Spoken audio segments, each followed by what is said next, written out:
What is going on, Casually FC? Welcome to another installment of the Call-In Show. In today's Call-In Show, I'm accompanied by the panel of Real Chris, potentially more people to come. And as always, guys, me, Marshalldbdx, your host. We will be, if you're not familiar already, by the way, I should start off with this. Call-in show, the way it works, 15 to 20 minutes into the conversation, we let out the link, and you guys get to come in and have your say and talk about whatever you want.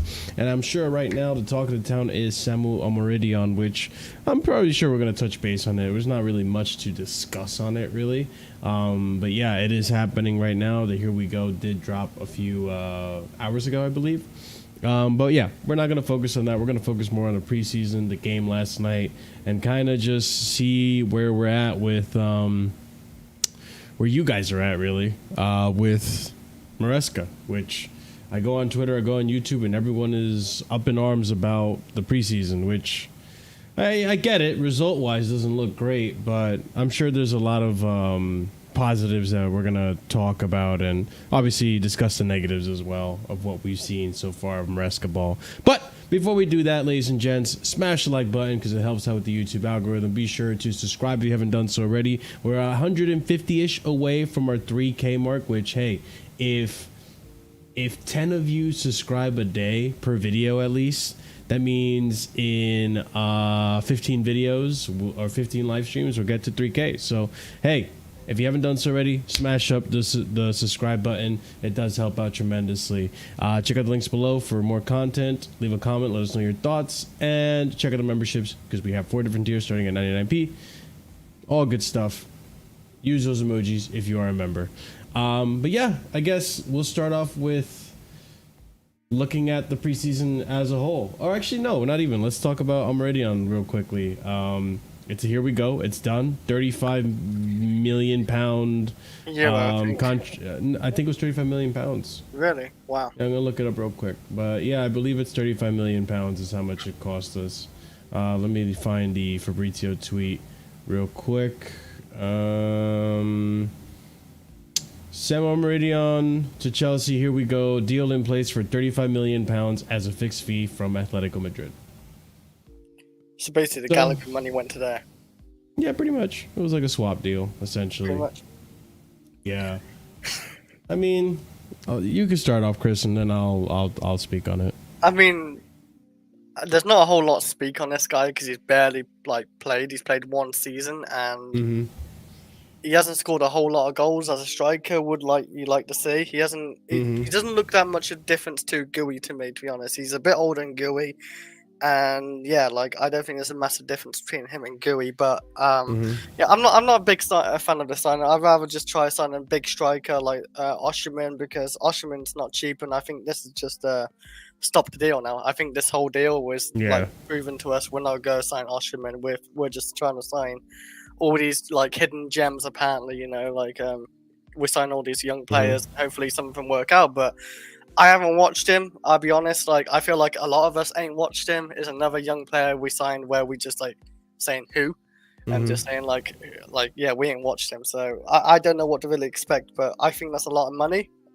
Maybe we did our scouting, our directors and all that. The scouting team, we done our scouting. We liked how he plays. I don't know. But I think he might be either a loan or he's just going to come as a backup to Jackson. I don't know.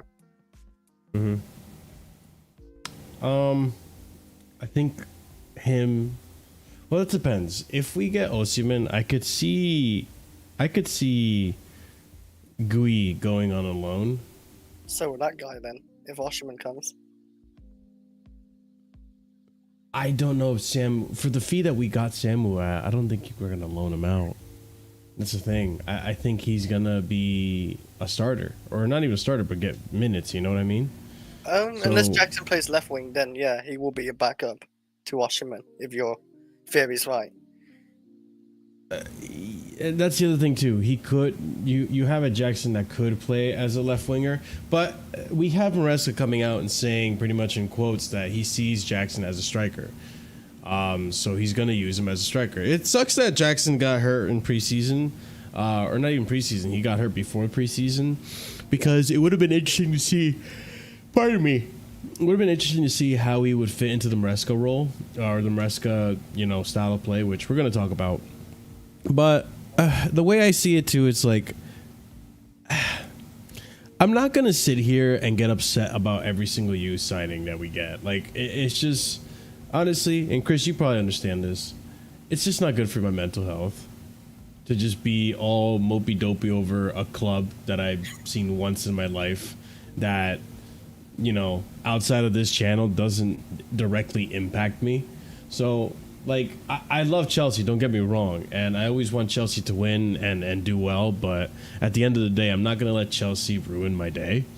I'm not going to freak out over shit like this. Exactly. There are people who, like, just take it too seriously. And hey, for the most part, like, it kind of fits the brand, right? Casually FC. Like, I'm casual about this whole thing. Like, I'm casual about preseason, to be honest. Because last season I was all hype about it, and it came back and burned me, like most of us fans. But, I mean, Samu Omorodion, right? Our recruitment team hasn't struck out very often.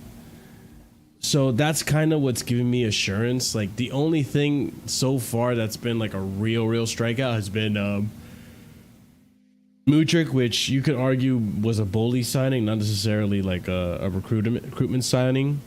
Oh yeah, that's the signing was both. Yeah, Badiashile is looking questionable.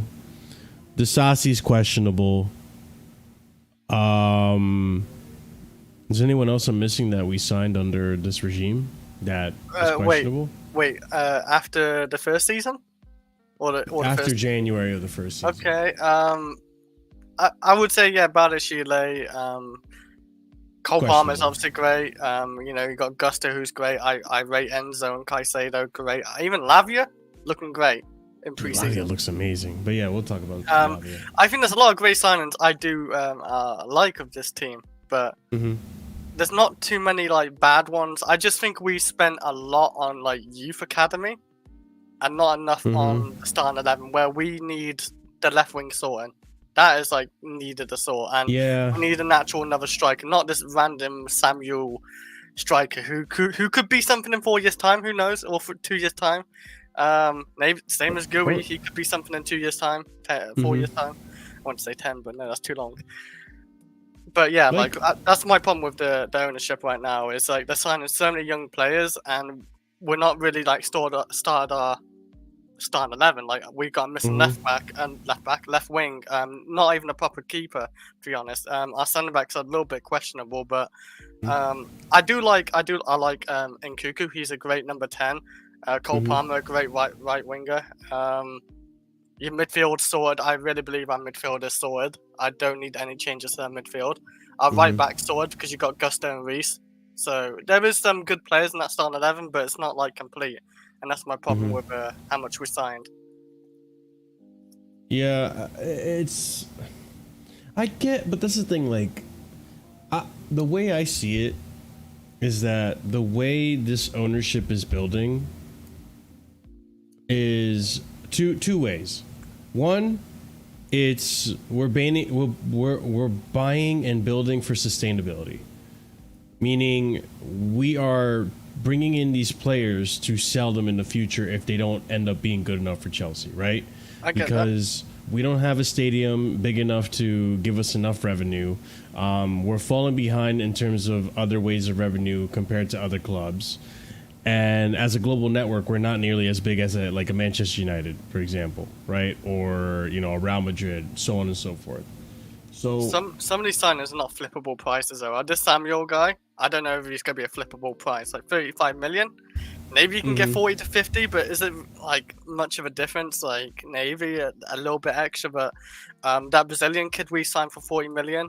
I don't know about like. Think about it this way though. Yeah. Look at the striker market now, and how expensive all these strikers are. Yeah. Like, you have Gyökeres, right? Who had one good season, and then before that season, I think he was at Coventry for years. Yeah. So he has a standout season. All of a sudden, Sporting, they want 80 million euros release clause for the guy. Look at Osimhen. Has one good season, right? Yeah, One pretty much. not let me rephrase. One Not amazing one season. Good yeah, one amazing season, like a standout season. Yeah. And now he's worth $100. Over 100, right? Yeah. Then you have the likes of who was the guy from Slovenia? I keep forgetting his name. The one that we were linked with earlier in the season. And then he decided to stay at Leipzig or Salzburg. Oh, I know who you're on about now. I just forgot his name as well. I'm just like you on that one. Sesko, Fly, thank you so That's much. it, Sesko, Benjamin yeah. Sesko, you're the man, Fly. Big up Fly. I didn't want to. I mean, okay, I wasn't that convinced on him either, but like also like look at how much he was. You know, he had a release clause. I think he had a release clause of. Here, I'm gonna look it up real quick. Actually, I don't know why yet. Canadian striker, I would prefer him over Samuel. I really would. I agree with you. I agree with you, but like Ahmed tells us like he's not that good and all that, but like I mean he's getting goals every season by the looks of it. So he will sign a 1-year extension, thus removing the 65 million euro release clause. So he had a 65 million euro release clause, Sesko. So like the striker market is just so fucking expensive. So if this Samu kid is as good as the recruitment thinks he is, and he develops into a good striker, then I could see him being flipped for 80 down the line. Like look at Gallagher. Gallagher got what? Nearly got 53 million pounds. He's from pure Villa. profit from youth though. Yeah, I get that. So like, if Samu is as good as the recruitment thinks he is, then we could flip him for profit as well. But he's only had one season and he didn't play like. So did Jackson prior to coming to this club, and look at how decent Jackson was. No. Jackson's first professional season for in football was last season with Valencia. Valencia, right? Yeah. Because I actually knew who Jackson was before. Like I seen like how he's played and his link up looked good. And yeah, I'm probably because you saw like a Valencia clips. But I've not watched the Samuel guys. That's my problem. Like maybe I should be watching him or watch the comp at least. He doesn't look that great from what I've seen either. Like he doesn't look like. I've seen very little, very little. And from the very little I've seen, and it could have been a fail comp for all I know, but from the very little I've seen, Villarreal, sorry guys, yeah, Villarreal, sorry, wrong V team. From the very little I've seen, I haven't really been that impressed. But again, the recruitment hasn't let me down in terms of signings for the most part. They're not all going to hit, but my issue with Samu was always the 80 million euro release clause that they had originally. How much they wanted originally was the 80 million euros. And I'm like, I ain't paying 80 million euros for that player. 35 million euros, that's a little bit more reasonable. That's similar to what we paid for Jackson. Yeah, but that's like my problem with like what Chelsea are doing. We just keep trying to sign all these young players. Okay, granted we got GUI for 5 million. That's like peanuts. That's nothing. So it's not really bothered. I'm not bothered about that. But like we got Samuel for 35. We got Jackson for 30-something million. But we're not going for like that, you know, big striker like Osimhen. 30 million pounds. That's how much we got Jackson for. Obviously, I would love Martinez, another golden boot again for Serie A, but. Yeah. I think that's a great striker to go for as well. I want a good striker. I want a good striker. Like Alvarez is my first choice. He's not my first choice, but he's like he was my first choice. I'm picking him over Osimhen. I mean, he can play in the attacking mid as well as a striker. Yeah, his link up. He's got better link up, and he would have been more affordable, and he's still got a high ceiling. Like he's shown me that he could play in that position. The only issue would you pay 80 million for him? I would. I wouldn't mind over Omorodion. Yeah. This club was almost willing to pay 80 million for Omorodion, and then they decided to go for, they struck a deal. If they paid 80 million for that kid, that would have been ridiculous. It would have been unfair on him. I would have been so against it. Because like Kai Havertz so 2.0 pretty much. It would have had so much expectation with any like game. Yeah, and I'm just like, no, not for that price is ridiculous. So for 35 million euros, okay, cool, let's give it a shot. We paid the same for Jackson. He's pretty much got the same career as Jackson in the sense of like okay, he played one professional season. Atletico bought him when he was young from who knows where. I haven't looked into Atletico it. didn't start him though. Yeah, He played a lot of games though. No, but he went out. He went out on loan. Atletico bought him, and then he went. They sent him on loan. So I don't know. Like, I'm not gonna judge it until I see him play. And when I see him play, and he starts playing like Jackson, I'll be the one to remind everyone how much they were hating on this signing, to the point where like it's like I don't know what's happened with Osimhen. As far as I'm aware with Osimhen, and you know this too, Chris, it's the wages. We don't want to pay the wages. It's going to be over it's over 150K a week or whatever. I'd be okay with 200K to start. Yeah, like, I would. I think all of us would. I don't think he's worth over 250K. No, I would be willing to pay the wages, but the club doesn't want to. So instead of me getting all butthurt and mad about it, I'm going to try to understand what the club is trying to fucking do and let them cook, because obviously this is a project, and the project isn't going to happen overnight. Like, this is a 10-year long project. We're only in the first third-ish of it to begin with. Let's see how it plays out. Like, you got to see the whole thing play out, because what happens if we bitch and moan about this first 3 years, and then the next 7 years end up being phenomenal? I want to see what they're doing with this multi-club idea. Actually, we still. That's also true. Yeah, like, that's what like, I mean. Are they actually going to move along with like the next 2 years and actually buy other clubs? Because they've been talking about this for years now as well. Yeah, and they've been talking about the project of Chelsea.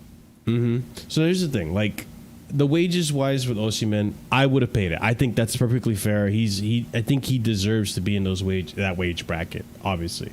But the club don't want to pay it. So even if we didn't get Samu Omorodion, there's Chelsea fans going there thinking like, oh, let's because I think PYS did this, of all people. Like, PYS is a weirdo.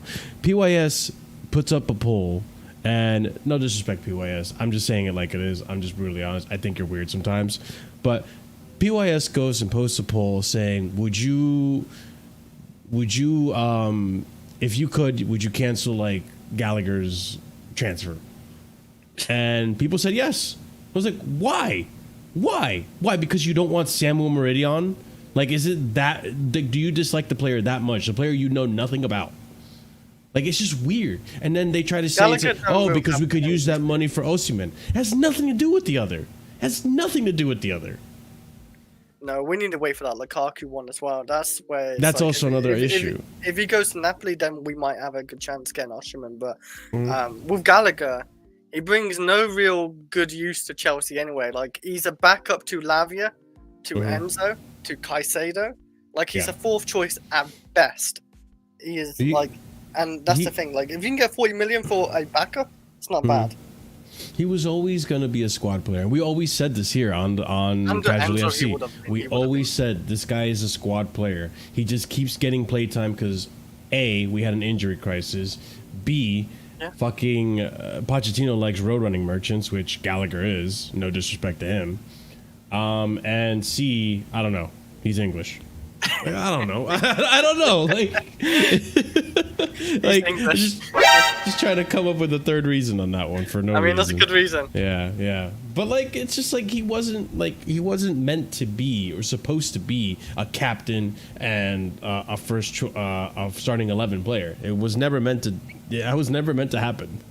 He just happened to be a victim of circumstances that worked out in his favor. But enough about Samu Omorodion. Let's actually talk about the preseason so far. Well, it just happened, so like I get it, Almost 30 of you guys watching. If you haven't done so already, just smash up the like buttons for me, please. I really would appreciate it. We're well on our way to 3K, and you guys have been helping by smashing that like button.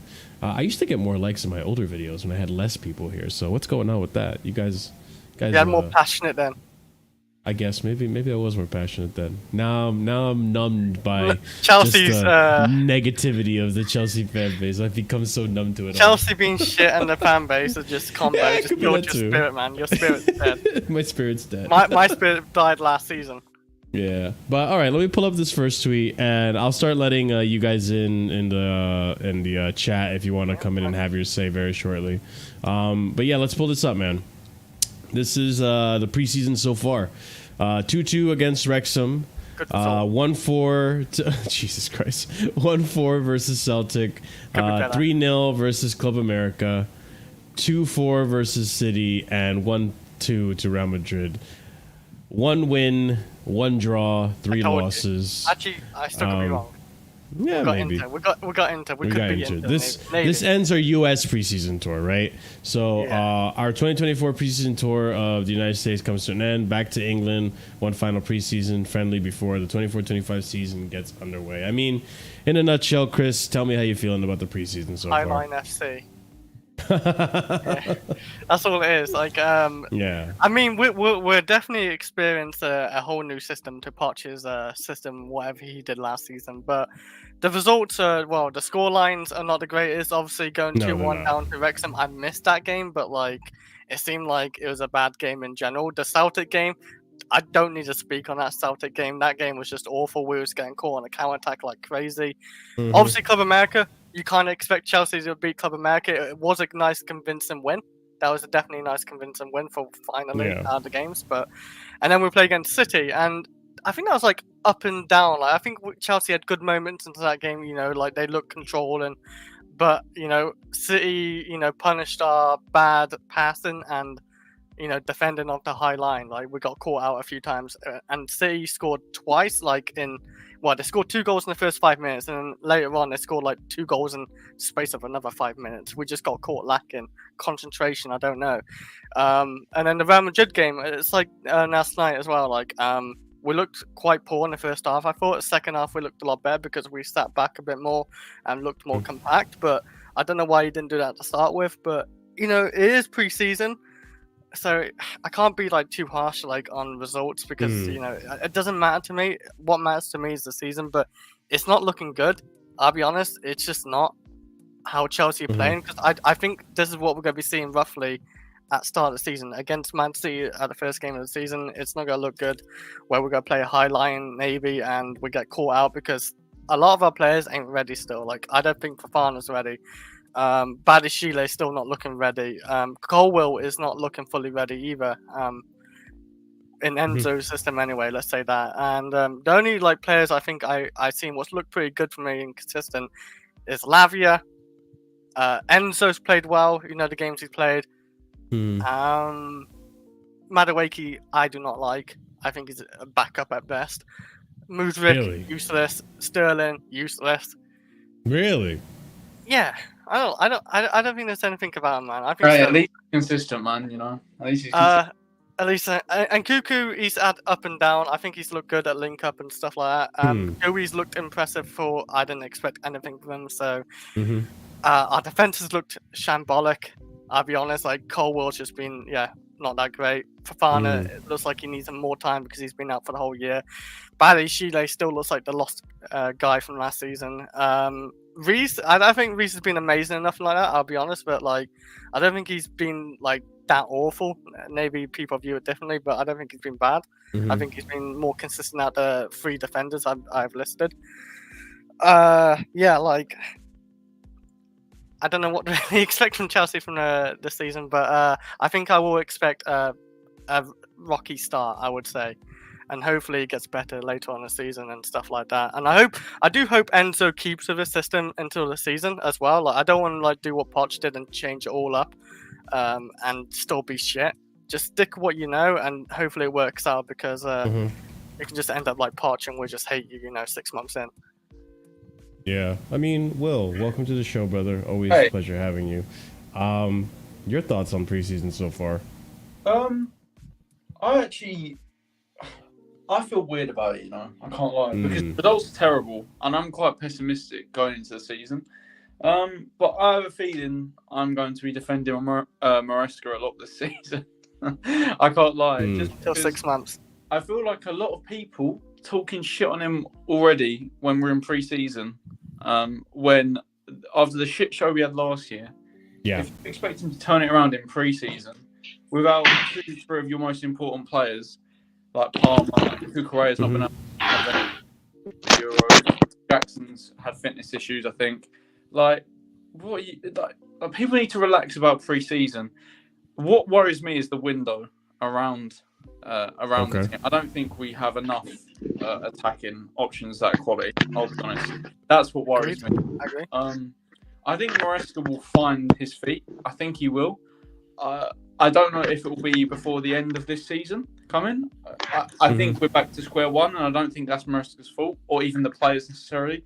I think it's just we've tried to create this project, and we've just given up on it and restarted it each year. So I don't really expect anything more than a 6th place finish, not because of these pre-season results, but because I don't really know what to expect with a rookie coach given limited tools in the window. So, I've got to give him some leeway, because at the end of the day, the sporting directors have got to be the ones held accountable, as Jay said in the comments. Like, I definitely agree with you on attackers though, because we only got like 2 real good attackers, as in Cuckoo and Cole Palmer. To be honest, we need we maybe need another striker option, yeah. Sure. And we've got that with Samu, yeah. Fair enough, fine. You've got a guy for an okay price, whatever.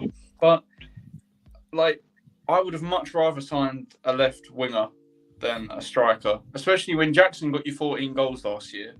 It's good technically, and you've got Nkunku coming back, and God hoping he stays fit, that will give you more goals. So I think we need a left-sided attacker who is dynamic, that can be a threat, even without scoring goals, who can score goals, who can help create. We need a player, and I thought Williams would have been that guy, to be honest. But salary. Yeah, that's the issue, and that's the way it is. That's the model the club are taking. You'd also hope that with this new data system, they'd be able to find someone who they believe could also do a job. Like Somerville was available for 25 million. I'm not saying he's going to be a world-class player or anything, but he's gone to a London rival who are going to be challenging us for these. He actually got picked up by a team? Yes, West Ham. Oh wow! Okay, I didn't know that. Yeah, 25 million, Marshall. Cheap wage. So. Yeah, I mean, before I give my 2 cents on the scenario, because there are a few things I agree with, a few things I disagree with in there. CSC for life. I'm pretty sure you've been on the channel before. Welcome back, bro. How you doing? Not too bad.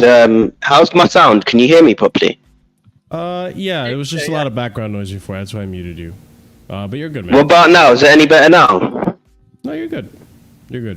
What do you think about the season, man? Share your thoughts. Well, it's hard to say, because obviously it's just we can't obviously take too much. Okay. Go ahead. Is it echoing now? No, you're good. You're good. You had demons in your. I got demons in the background, yeah. Yeah, you had. You did for a second, yeah. You're good.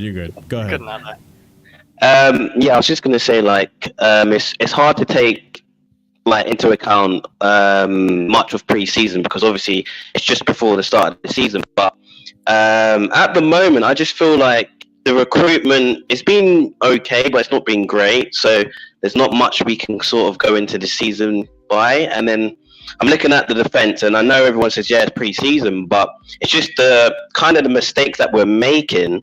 I don't know that if we're going to be ready, because the season's only 2 weeks time. Now, obviously it's Man City in the first game, so we don't have to take too much into that.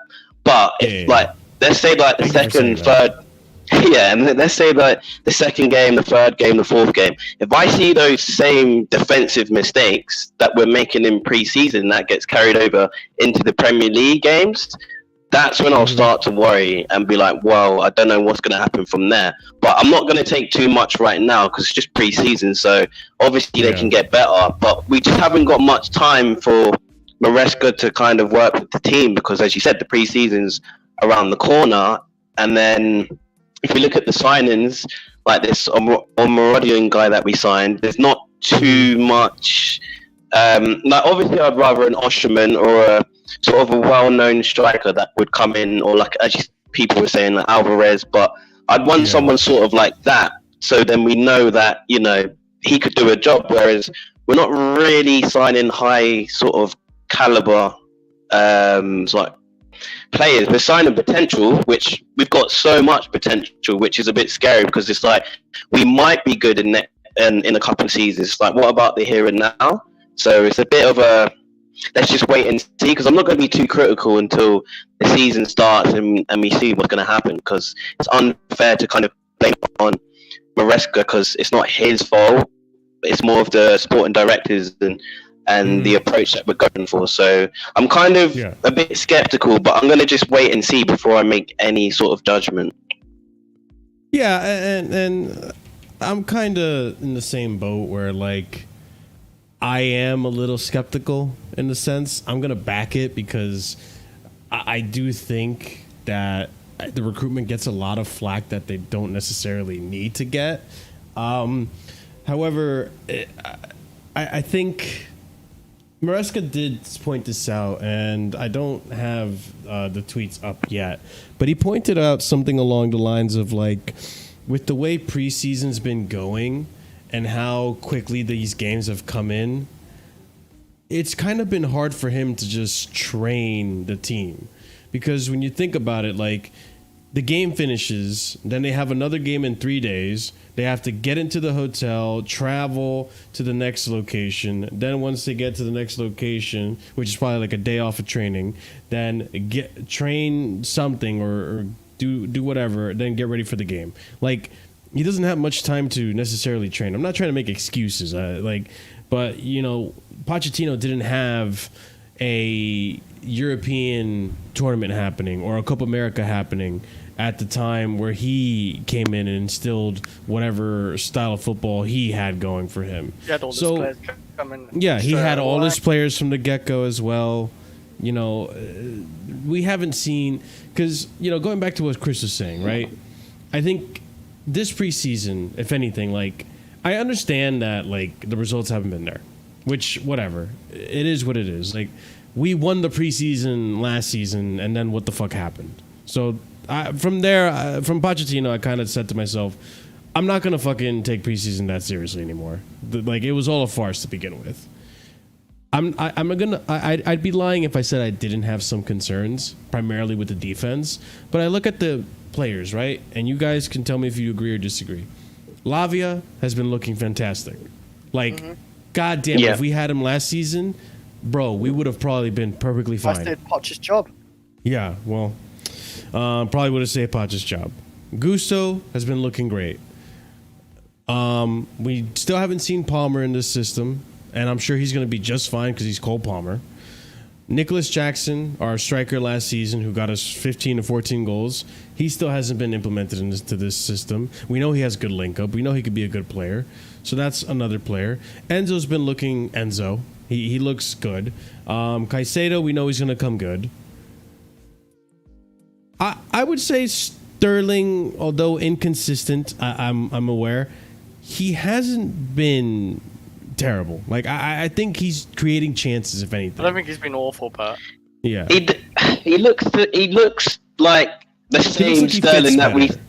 Yeah, but then he just looks the same. Like, his decision making hasn't really improved, though, has it? Let's be honest. It still looks like last season Sterling in ways. Like, don't get me wrong. He's had moments where he looks good, but then it's like, where's the finishing? Where's the decision making? Like, you're supposed to have that by now because he's a senior. You got to remember this. He's a senior, so I expect him to like deliver because he's the senior player. But we'll see, because the season have started, so I'm not going to be too critical, but and then look at Modric, like, I don't know what to say. God, that's another one we'll talk in a bit, but like, okay, let me take Sterling off of my count, right? Then Nkunku's been looking good. Like, he looks like another player that if we had last season for most of the season, we probably would have been in a better spot. Nani Madueke, despite what you think, Chris, he's been looking sensational. The first two games looked horrible. He scored, and he looked good. Wait, when you say sensational, because sensational is a big word, so that means he's, like, outstanding. So I wouldn't say sensational. I'm not going to disagree with what you say. But, I think he's had moments. I feel like he needs to be more consistent, because he's not consistent. Like it's like up and down. One game he's okay, next game he's not, and then some games he's okay. It's like up and down. So we need that consistency. But I get what you're saying though. Yeah. I can't lie. The way I see Nani though. I don't know about that, Will. The way I see Nani this preseason, outside the first 2 games, I genuinely think he looks like he's actually trying to make a mainstay for himself in that right wing. Like Maresca might have a headache where he might have to find a way to play both of them, like Palmer and Madueke. But like he's been looking brilliant. Like he's had really good moments. Like you guys saying, maybe he's the best out of the word. He's the best out of the wingers that we've got at the moment. Like if you look at preseason, he's actually been the best out of those 4, or should we say like Sterling and Madrid? He's been the best one, I'd say. Yeah, no, I agree with that. And then you have Cucurella, who hasn't been in this team yet. That's the 9th player that I would say like looks good in the preseason, or 9 players that I think we're going to be okay with. And then Reece James, who is going to come good. So there's 10 players there that I'm like, okay, you can work with something. The rest of them, we have to see what's going to happen. And then most of the rest of them is the defense, to be honest. You're talking about players, keeper as well. I was going to mention that Jurgensen. Is Jurgen? Jurgensen, yeah. Yeah, Jurgensen. He looks really good on the ball. Compared to Sanchez. You think so? Yeah, like last night for me, I'm not sure for anyone else, but on the ball he looked way more comfortable, like passing short, even like chipping it over to the attackers and like finding the player. He never missed a Chelsea player, unlike Sanchez, where they always get intercepted. You knew like where the safe options were. I felt like that's what I felt when he's on the ball. He looked good on the ball, so I feel like play that keeper as well, Navy, because his saving didn't look that bad and his kicking looked the best out of all the keepers we have. If we want a kicking keeper, let's say that. So, Will, why do you think Nani hasn't? Why hasn't Nani impressed you that much? I think he was terrible yesterday outside the goal. Yeah, he was frustrating as hell yesterday. I don't think he's been terrible all pre-season. I just said yesterday. Like, I actually like Nani. I just said yesterday. I think he's had 2 good games. I would say last night was not a good game for me. He had a goal, wasn't it a penalty? No, it was a header. It was a header. It's Danzo. Yeah, he crossed it to his head. Yeah, that's a good header. I forgot. He did score a penalty this preseason. I was just thinking which one. Yeah, I'm looking at his stats from yesterday. He played 90 minutes, which I didn't get to finish the game. He's been playing a lot this preseason. He's been playing quite a lot. But the thing is, Marshall, he sometimes just takes on a player and takes him out he goes past him and he does nothing with it afterwards. That's my problem with end product. Yeah, I agree with that. Because his dribbling is good, Marshall. I agree. Like his dribbling is probably one of the best in the team, but like he just frustrates me when he takes on a player and does it well, and then he doesn't know what to do afterwards, or he can't use his right foot because he doesn't push it to his left. I don't mind Madueke. I just think he's a bench player. You can sometimes start games, of course. You can't be on the bench every game, but I would rather play Cole Palmer on the right though, and just play Nkuku as a 10. I think for me, it's mostly like the biggest wake up to me was the City game, right? First half we looked lackluster. Second half, when Nani Madueke and Sterling came on, we actually had wingers. They looked good, and you could see like Sterling was. I know Sterling's frustrating, and you guys know, Will, especially you. I do not like Raheem Sterling. However, I gotta admit, when he comes on, although he's not like giving us the finishes and all that stuff, when he comes on, he looks problematic and he looks like he's creating chances. I agree. Extent, yeah, I don't mind. I was going to say, like, I get what you're saying in the City game, but if you look at it, when both wingers came on, they were playing against like City kids, so I do expect these 2 wingers to be able to do something against like 18-year-olds. It's not like they were playing against Kyle Walker and I don't know who their left back was. It was a young guy, I'm sure. So I do expect those to be able to do something, but I get what you mean, how they came on and changed the game. So I'm just hoping that in the next game against Inter Milan, I'm just hoping that we see a better overall performance, because I don't think we've had like a 90-minute performance. We've had like spells, so yeah, it'll just be interesting in the next game to see. Yeah, I mean, I expect the next game to be more closer to our starting lineup. I'm actually kind of surprised that, well, I guess not because they're on break, but like, god damn, it's a long break because we still haven't seen Cucurella, we still haven't seen Palmer. Jackson's injured. Jackson's the only one injured in preseason so far, which is a big testament to the medical team, which is great. Like, we haven't had any injuries, thankfully. But JC has a question here. Question for the panel: Are you all feeling the same that Enzo is experimenting too much? Maresca, I think he's referring to. Thomas Tuchel also gave a chance to everyone initially, but a top manager needs fewer games to figure out the team. I mean, maybe.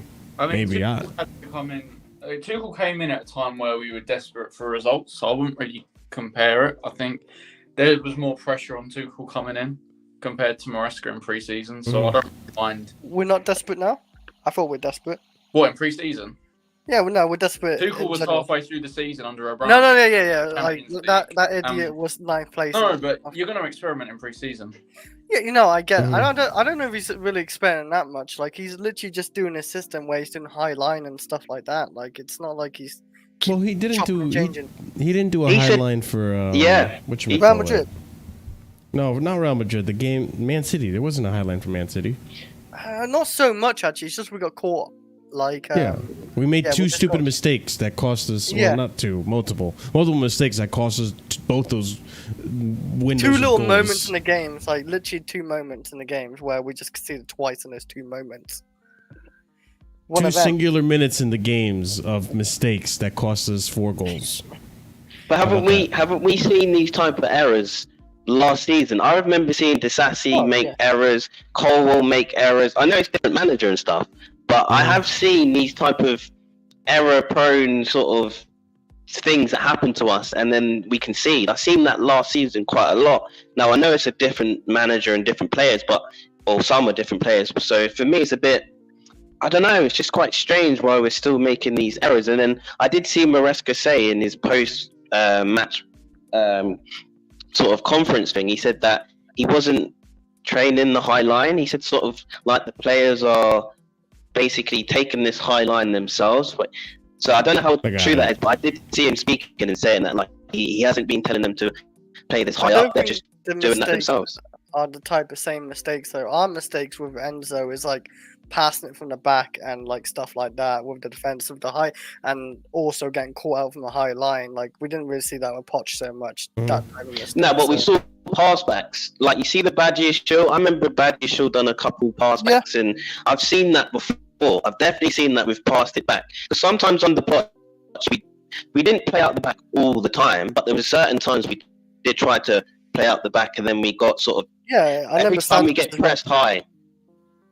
Yeah, I remember Sanchez is when he's played from the back, and it's he passed it to Declan Rice or something, and he scored. So this is what I mean, though. Like, this is the quotes you're referring to, CFC for life. Maresca, defensively, we had some problems. We need to adjust. Offensively, once again, we create 6 to 7 chances. The problem for me is defensively, we need to improve. Not just the defensive line, but all the team. We are trying to drop the defensive line a bit, usually about 4 or 5 meters, just to have some advantage. Last year, we already conceded many goals with this problem. Hopefully, we can solve it soon.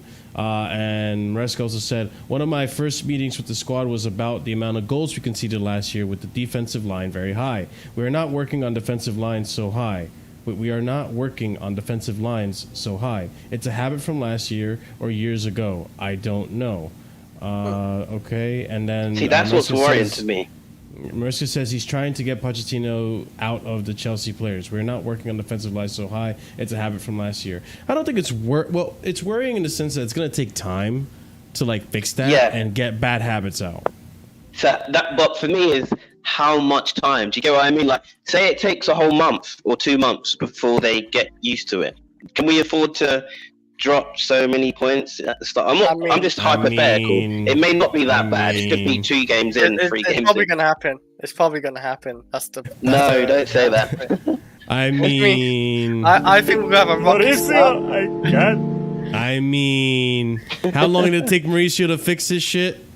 Oh God. Long Yeah, time. so, After like, the whole of the and season. we were close to top 4. So, like, you know what I'm saying? Like, That's the scary part. That's what I'm saying. I Like, know.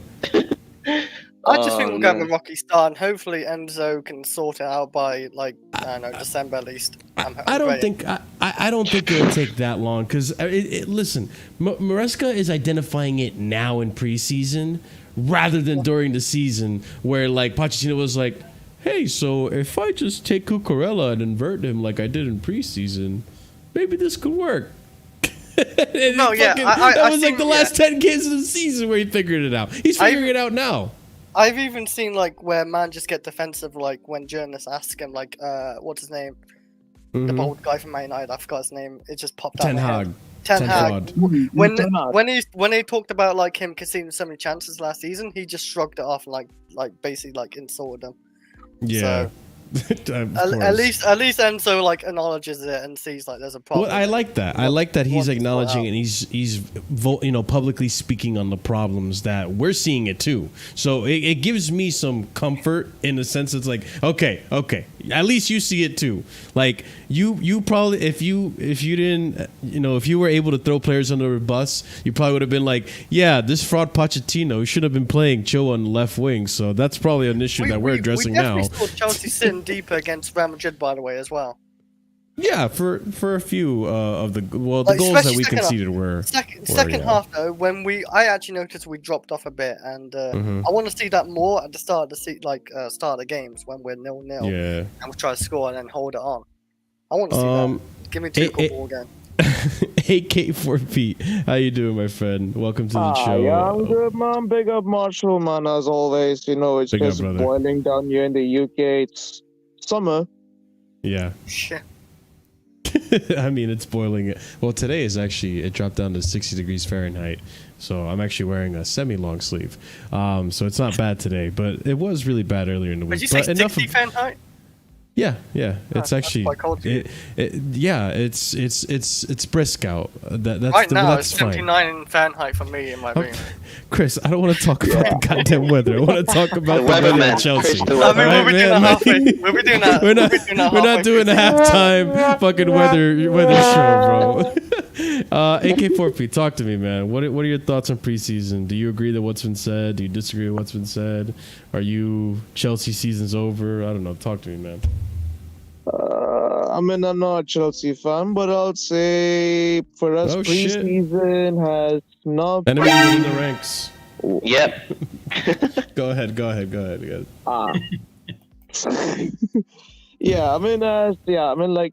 far, preseason for us has been okay. I mean, it's not that important for us to win every preseason game just to get a huge boost, but at least we're trying out some viable options off the bench and from our academy. So, for example, Oscar you're the City fan. I forgot. It just hit me. You're a City fan. Yeah. Like, Chris, fuck you. Go continue for Pete. Continue. Sorry. That's true. Oscar Bob, Nico O'Reilly, Rico Lewis. We have so many top talents coming in from our academy, and we're just testing them out, which is. He's rubbing it in now. Come on. Ones, and who are the viable ones who are gonna be loaned out. So, yeah, and especially a special mention to Calvin Phillips, who is shit as a CDM, but we found his true position, centre back. Right. Well, I'm glad your preseason's going decently. Can't say for myself. Marshall, I'll come in here for this bit. Yeah, I mean, like, I really don't care if Arsenal won today against Leverkusen. I don't care if Arsenal won I don't know how many preseason games, but I don't care. I don't care. They're gonna bottle it anyways. Okay, fair enough. Yeah, let them gas them. Let them gas them up. I don't care. I'm not scared. Yeah. No, I mean, you're City. You have reasons to not be scared. You just won the Premier League 4 times in a row. Big up to Ahmed, the Bridge 258 for the raid. Welcome everyone from Ahmed's channel. We're just discussing the preseason. We already kind of talked about Samu Omorodion. We'll talk about more of that on the Casually Chelsea show this coming Sunday. But big up to everyone who came in from the raid. If you haven't done so already, smash the like button on your way in. Helps us out with the YouTube algorithm. We're on our way to 3K subscribers. We're only about 150 away. So if 10 of you subscribe today and then another 10 of you subscribe to the Sunday live stream and so on and so forth, it'll only take 15 live streams to get there. So it's pretty simple. So if you haven't already done so, if you like the channel, if you're a returning viewer and you're not subscribed, subscribe. Helps us out tremendously. Big up to all of you. But I would say one thing about Chelsea, though. I'll say one thing about Chelsea is I'm seeing a different playing style compared to what you guys were having under, you know who, Poch. Don't say his name. You know what? I'm going to start banning his name because you said you know who, and I'm like, yeah, it's going to have to be like Voldemort now because I hate, honestly, of all the managers Chelsea's ever had, at least the ones that I was actively viewing. He who shall not be named. My least favorite manager. Yeah, but okay, 4P, as much as I want to talk about your lovely, well, I'm glad that you at least observed that we have more of a system now than we did last year, but I don't want to keep talking about City, even though there's plenty to talk about on City. We'll save that for another time. David, welcome to the channel, brother.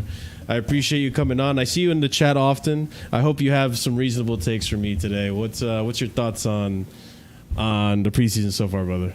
Yeah, thanks for having me on. What, are you asking me about the summer, or are you asking me about what's going No, on? I was asking David. We'll open it up for discussion a bit. I just want to give everyone a chance to talk. Yeah, thanks for having me on. What can I say about preseason? I think, funny enough, I felt a bit better when I heard what Maresca said about, how he said that, basically they've not really had any training, really. That makes on the more sense. preseason tour. They've just basically been watching videos and just going out there. So that's kind of like alleviated some of my concerns. Mm-hmm. But I'm not going to lie, when it comes to the team as a whole, defensively, I'm very concerned about the defense. And I don't think that's a preseason thing. I think it's something that's been apparent from last season, that the defense is the issue. So that's kind of what I'm concerned about. If I'm looking at offensively, actually, I've liked a lot of what I've seen offensively from us. The only issue I've really had is the defensive, aspect of our game. But offensively, I like a lot of what I'm seeing. I'm just a bit concerned, though, just thinking about the wider situation with Chelsea. That when the season starts, I want to see how. I'm a bit concerned about how Maresca is going to manage the whole Palmer and Nkunku, Enzo, Lavia, Caicedo situation. Because what do you mean? I'm just a bit worried about the whole having to invert fullback situation. I don't know if we even need to do that, really. I think I feel like if you're willing to keep Enzo and Caicedo, or Enzo and Lavia, or Caicedo and Lavia close together, I think you can have Reece James going up and down. I know a lot of people are saying, they want to keep him as a RCB because, it allowed him to be a bit more safe in terms of injuries. But I think his best attributes is really going back and forth and using some of the offensive, skills that he has. But I think if there's inverting, then what happens is essentially you have a situation where Enzo looks like he's the one that goes forward. From what I've seen, it looks like it's either Caicedo or Lavia that stays back with the inverted fullback, and Enzo goes forward. I don't know if Enzo being that far up the pitch is helpful for us in terms of what he can do. And then the question becomes, is Maresca going to be confident enough to drop Enzo if it's not working out? Because if you look at last year, Poch basically hinted that he didn't really rate Enzo, but he just didn't have the balls to drop him. So So that's the issue I have, because also if you're looking at having Palmer as well in the midfield, then what happens with Nkunku and all that kind of stuff. It just becomes a bit. So I'm interested to see what he's going to do around those kind of issues, basically. And if he's going to have the balls, if Enzo's not performing or if Caicedo's not performing, if he's going to have the balls to drop them. Mm-hmm. Yeah, I mean, bro, I can't. I had left Pochettino PTSD behind, and then you started reminding me about like the whole Enzo. He didn't have the balls to drop Enzo and all this, like playing Enzo with a hernia. It's all coming back to me, and I'm just getting mad. Like, yeah. JC, do you agree with what my man here, David's concerns are? No. Absolutely no. If you watch the last game, the best two creative players were Lavia and Enzo. The amount of open passes they made, opening up the defense, I mean, it was crazy, mad. I mean, Enzo and Lavia, they were just spreading the ball in a way like attack after attack. That was the positive. And having a different style, having Enzo and Lavia playing together gave us a different dimension, a creative dimension. That is the area which we should be least concerned and most settled, the midfield. That should be the least concern of our team right now after the preseason. Well, I actually would agree with that. Yeah.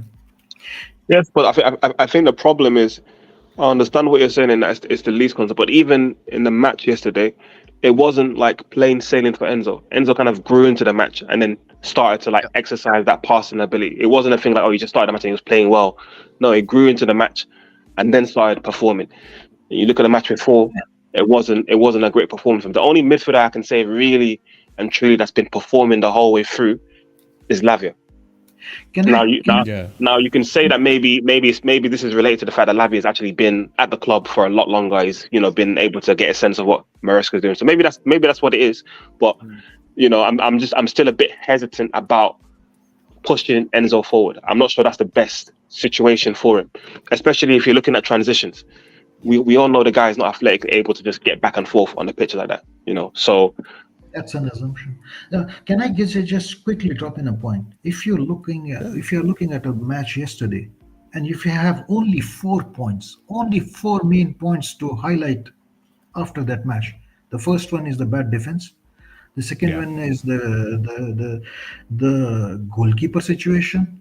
The third thing is still not finishing our chances. Yeah.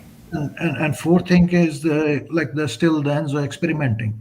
Enzo does not even figure in the first 4 things of concern. Wait, when you say Enzo figuring it out, do you mean Maresca or Fernandez? No. Enzo for Maresca. Oh, okay. Yeah, that's what I thought. Yeah. I mean, Is that... RSM, my man, welcome to the channel, making What's your up? debut, my friend. Thank you. The legendary RSM. Talk to me, man. What do you think of the game, or what do you think of preseason? What do you think of JC's thoughts, and David? Whatever you want to talk about. Yeah, I think for me, last game there was 2 big positives, two big negatives that highlighted that we've seen throughout preseason. I mean, I'll start with the positives. The positives, I think, in attack we are seeing consistent patterns, the system consistently doing what it needs to be doing. We see throughout the game multiple times we're playing out the back, where the wingers are getting 1v1s throughout the entire match. So that shows that the system offensively working perfectly fine. My second bright point that I'll have is in midfield, we have very good depth, bro. Very good. Yeah. And I think that showed. And in each midfield that we have can fill a different niche. I think, for example, when you talk about when Maresca wants to do man-to-man pressing, I think when Caicedo came on, he was doing that when nobody else was. He was man-to-man pressing. Enzo was spraying the passes. Lavia is really good, especially when you see when we're in that build-up play. He can do a pass with his back turn. He can receive on the turn. I think he has a lot of things that's going for him. KDH has been shown that like if he's playing in the midfield, he can go and be there, crashing the box very effectively. He kind of smells the goal coming. I think in terms of that midfield depth, we're really good. All right, now on to the points of concern. Offensively, our wingers are not good enough for what they're outputting with the amount of 1v1s they're getting. In terms of getting, like, every time we got those 1v1s, we saw Nani or Sterling, in my mind, I'm like, okay, if Palmer was in that position, I would know we're at least getting a play out of it. But how many times do we see Sterling run into the defender, lose the ball? Not a corner, not a failed cross, nothing, just run into the defender, lose the ball. or Nani receives it 1-on-1, bad touch, he like too heavy of a touch, the defender just takes away from him. And that's what I'm, for me, the Real Madrid was like, because that's the level of defense you're going to be seeing in the Prem on average. You know, not everybody's going to be City, Arsenal defense. So on average, you're going to be getting defenders like what Real Madrid was putting out with their B team. And so Nani was taking a bad touch, boom, taken away. Sterling just running into the defender. So that's my point. And then obviously what everybody was saying, glaringly obvious, is the defense is not clicking. I think in terms of positional awareness, it's just not there yet. It's not there. They don't understand where they need to be, and they're ball watching. I think for that first goal that Real Madrid scored, easily prevents it. I think easily prevents it. You see Badiashile running in, looking at the ball. If you're a defender, you need to realize that right there, when Jorgensen steps off his line, he's blocking the pass. All you need to do is block the shot on goal. Get there to cover the line. And he wasn't able to do that. And by the way, throughout this whole match, and that's exactly my point. Look, if you look, he does not even at a single time before that look behind him to see if there's a runner. And the person who's at behind him doesn't call out that there's a runner. I think that's Gusto. Yeah, Gusto doesn't call out runner, and he doesn't turn his head to see that there's a runner. By the time he notices, it's already there. It's already in that position. And that's what I mean. Like, they're not talking to each other. And positional awareness. Colwell, definitely. Not there. And Colwell, yeah. That's what I'm saying. Like, positionally, and you look, and if you go at the beginning of the clip, by the way, look at the line. It's not even like a good offensive trap. They're like not even perfectly lined up. Christ, look at that. That's what I'm saying. Look at that. Look, if he made that run, Colwell jogging as well. Thank you. That's what I'm saying. Look at Reece, right there. That's Reece, right? Reece, look, Reece was leaving him onside if he played that ball. That's my point, though. It's like, it's obvious that the defense is not there. I think we can get there, but right now it's very worrying. Very worrying. Can I contribute here a little bit here? Go ahead, bro. Whenever we are playing high line, or any team for the sake of football is playing high line, the goalkeeper has a very, very important role, because whenever the ball is thrown over the top or there is a ball going in, the goalkeeper rushing out will be meeting the ball, whereas the defender and the attacker will be chasing the ball. So the goalkeeper has to come out. The game before, I said Sanchez did a very difficult job with the high line. He was chasing the balls coming on top of the defense and meeting them and clearing them. It's not easy thing to do for a goalkeeper, and he didn't get any recognition for that. This is one thing which I see with Jorgensen. He was better maybe in the distribution, but he was hesitant in coming out and clearing that. Yeah, and he considered the second goal like that. If you look at the game we played against 9 men or 10 men Tottenham with Ange keeping a high line, we were not able to score because their goalkeeper was rushing out and meeting the balls coming over the top. Because goalkeeper has an advantage. He's going to meet the ball, ball is coming to him. Yeah. Whereas the other players are chasing it. But to come out, you need to have guts, you need to have the timing, and you need to have everything in that shape and worked out and practice. So first game, welcome Jorgensen. You will have to play like a forward moving. You're gonna have to be more aggressive. Sanchez did that, and various people gave him credit for that. Hey, listen, man. I was one of the few that didn't want to just hate on Sanchez for the sake of hating on Sanchez. I wanted to see if he could improve. I know he has his deficiencies as a goalkeeper, but listen, I'm willing to be patient and give it time, because I know the keeper I saw when he was at Brighton under Potter. Like, he was one of the best in the Prem. But fuck you, Chris. Dude, this is the second time I'm telling you to fuck off, Chris. Third time, I don't know what's gonna happen. The stream was shut down. Vachna, what's going on, brother? What do you think of this first goal or anything, the game wise? Like, talk to me, man. Bro, defense is looking shocking and it's bad. There's no communication whatsoever. There's no leadership in this. I am more worried about us conceding more goals than scoring. We're going to concede a lot than last season. I'm thinking we're going to concede at least 70 goals next season. How did we concede this season? 50? Wow, last season 50 something? 59, I think, or maybe more than that. No. Last season we scored 77 and 63 against. That's bad. Yeah. By the way, Aston Villa and Tottenham, who are ahead of us, also got scored on 61 times. Yeah, but Christ, what do I think of the preseason so far? Look, it's fine to make mistakes because it's preseason, right? So Sure. at least Maresca can work on the mistakes on what has to be solved. Because if he did this in like the Premier League, we would be worried why it took him this long to figure out, not in preseason. So the defense has to, it has to be sorted out.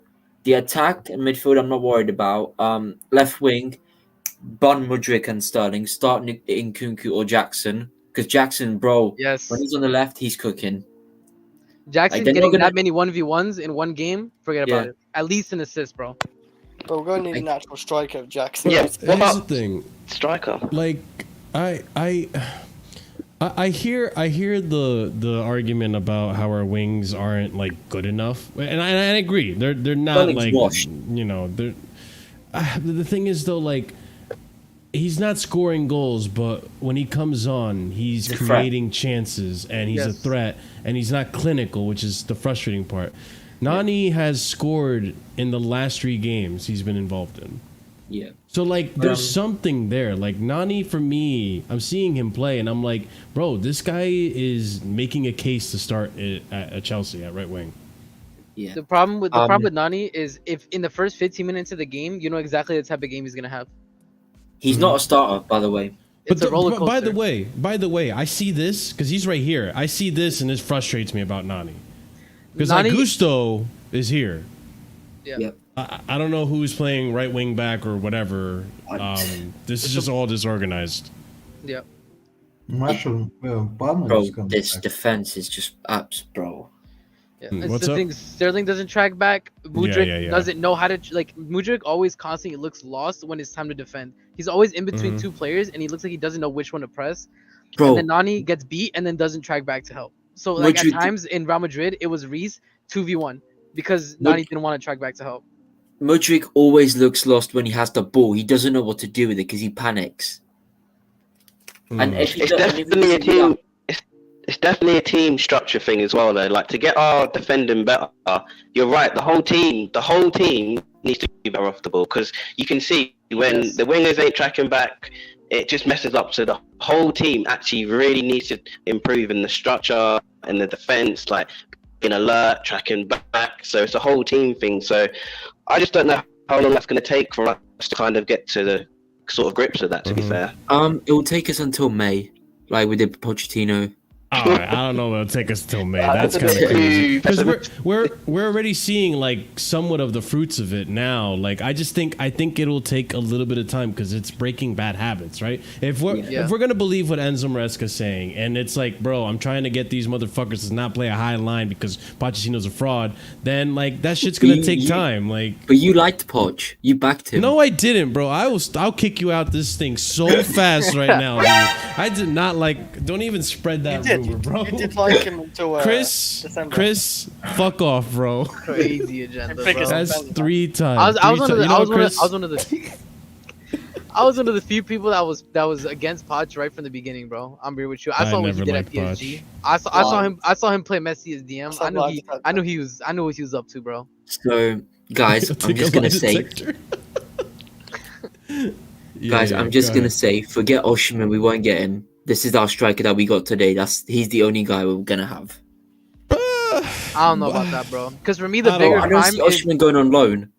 The bigger crime for me is if Osimhen doesn't go, that means Lukaku's still on the books for another year. For me, that's the big crime. I can't lie. For me, that's. Let's just put Lukaku back, and he'll play with us for 1 more season, then go back to. We can't now. We're not doing Lukaku. The ownership ain't gonna let him in. Yeah, he's never playing again. The fans won't let him in. I mean, the fans don't have a saved ownership. You can come in. Lukaku's not coming back. That's why for me, why do we get a Tony? Tony's worth 30 million. For me, hold up. There's something stinky about Tony. Nobody's going in for him. There's something there that we don't know. I'm just saying, bro. There's no way no team went in for him. There's something we don't know. Ivan Tony. There's something we don't know. You know what, guys? Just to sort the situation Chris. I don't know why. I think there's something weird that hasn't been announced yet that other teams know. That's all I'm saying. It's weird. Not even one bid. They got not even one bid. Chris. But we buy Samuel. Guys, we're arguing about strikers, yeah. Why don't we just whip out Tammy Abraham? Get the Nah, we've been there, done that. Not doing Abraham. We've been there, done that with no chance. Preseason this bad though. We're talking about Tammy Abraham. Yeah, man. No, it's not that, but nah. Come on, I'm bro. okay. Come on, nah. I'm We okay. haven't seen Jackson yet. Let's calm down. Exactly. Yeah, we miss Jackson. We definitely miss him. Jackson will get 30 goals next season. If he does, one thing we do need. Okay. One thing we do need in addition to goal scoring is, if we are gonna persist with this high line, we need our forwards to be pressing well, so that there is no time to kick the ball over the top of the defense. Yes, we are not pressing very well. It's not just down to the defensive line. It's also forwards have to press well. And the striker, if it is a non-mobile striker like Lukaku or somebody, then that system doesn't fit in. No shot. You look at Jackson, you look at Samu, you look at Victor. We're looking for strikers that like actually press. Or even Mark Gui, like you see he presses. We're not going people. Lukaku, bro. I remember. Our wingers are not pressing well. Noni is not pressing well. Yeah, Noni's not. Sterling's I'd not say either. Dominic Solanke. Mudryk also no. Stop. Dude, I Please, can't. We're not with like Mudryk, we're not doing this, bro. What would you not take Dominic Solanke? Bro, it Not feels for like 65 mil. like my thing is like the bar is so low. The bar is so in hell that we're talking about Tommy, Dominic, bro. Please, like I'd rather just stick with Jackson at that point. I'll be real with you. I'd rather stick with Jackson. No, I'd rather stick with Jackson. I don't mind. Okay, Jackson. then when that's the case, then we'll just walk out with Charlison. You know, absolutely. Bro, we're not comparing Jackson to Richarlison. Why are we doing this, bro? I feel like my stream is being jeopardized right now with your takes, bro. Yeah, you can't. One more. I might have to send you to Shadow Realm, bro. We've got a Tottenham fan in disguise. Bro, it's crazy. You just said Tammy and Richarlison in the same stream. Oh my god. By the way, over 100 of you guys watching. Be sure to smash up the like button if you haven't done so already. I think you triggered CP into joining the stream, bro.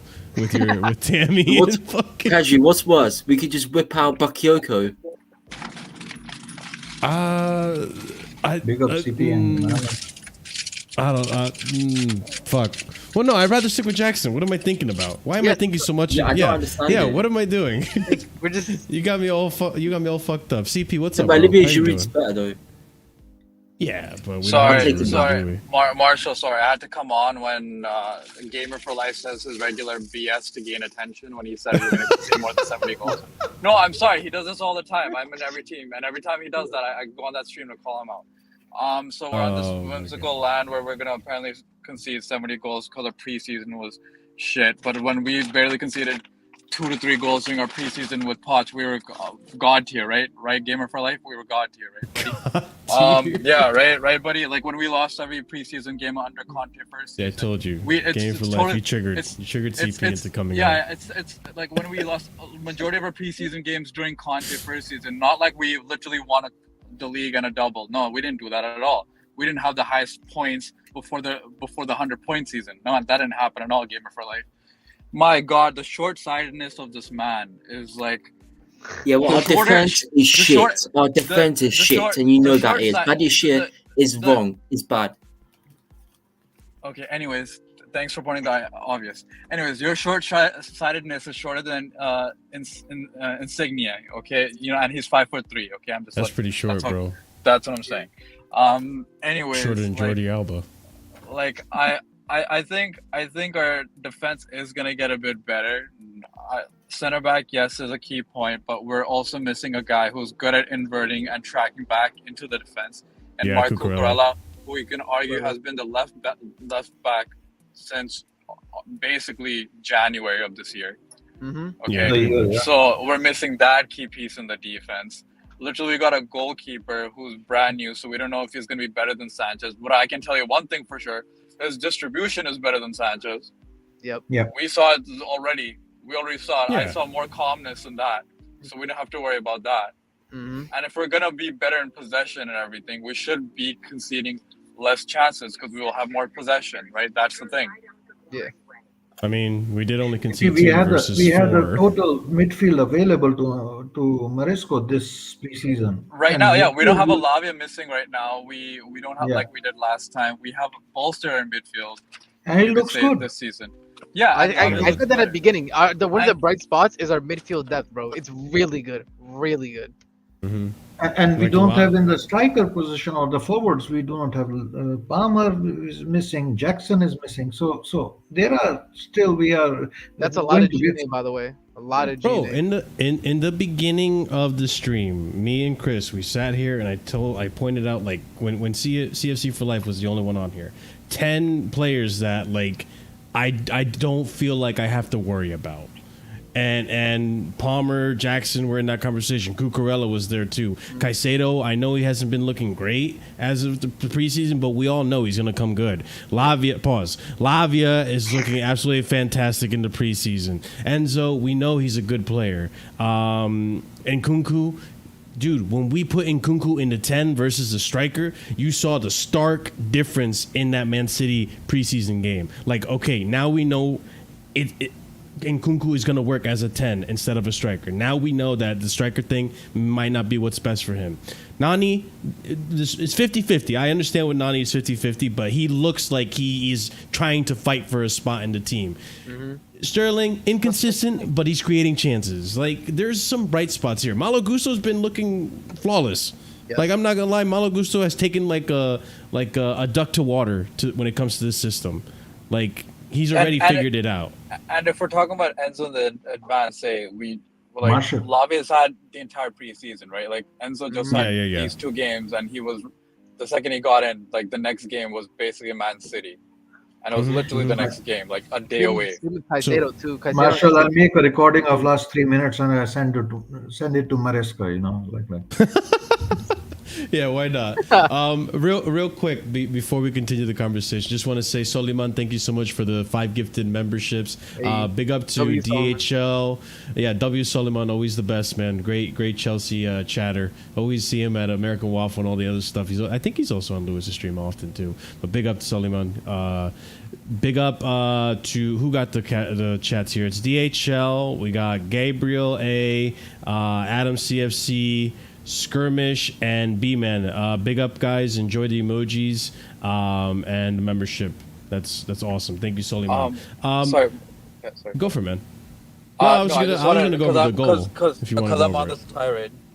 Also, smash the like button, people. Please. I will drop out because we are too many of us. But Marshall, thanks a lot for giving me. I appreciate JC. You're welcome to come back if you want. Big up, JC. Yeah, sure. Enjoy the stream, people. Go for it, CP.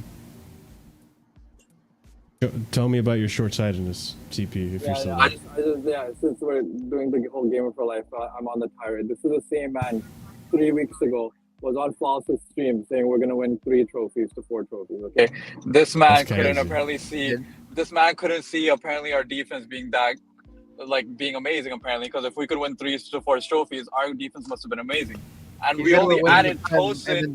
We're only added a Tosin and a Vega. So he must have thought our defense was already got here, but now he's flip-flopped another 2 weeks.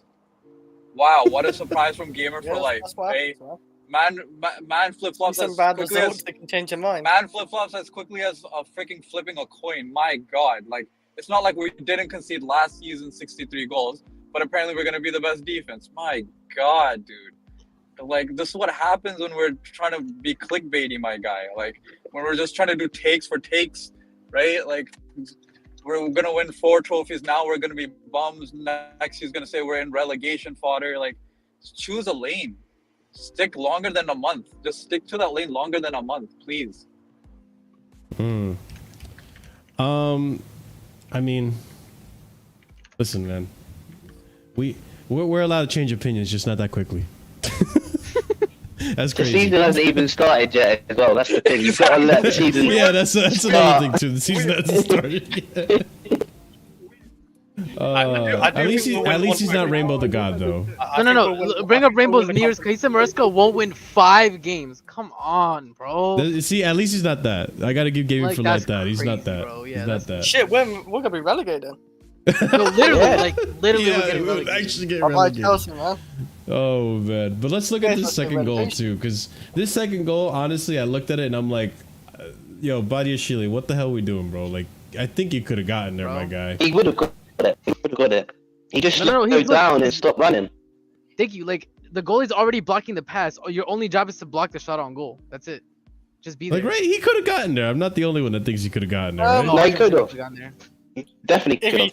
If he swung for it and like slide for it, then yeah. But Swung for it. No, he didn't do Yeah, that. man. He could have just Like, like keep ran running there. He towards just the ran from goal. the beginning. Yeah, Yes, keep he running ran. towards the goal. Look, he stops. I just don't think he cares enough to like swing his body, well, slide tackle for it and try. If that's Thiago Silva, Okay, Chris, excuse FC. he's stopping that. Preseason, it's preseason, man. You don't get. Chris, You don't care. excuses FC. Come on, Chris. Excuses. Round of applause for Chris, Team man. Round of needs applause for Chris. excuses that needs. Round of applause for Chris, please. Round of applause for Yeah, Chris. I got you. I got you. I got you. Come on, bro. Come on.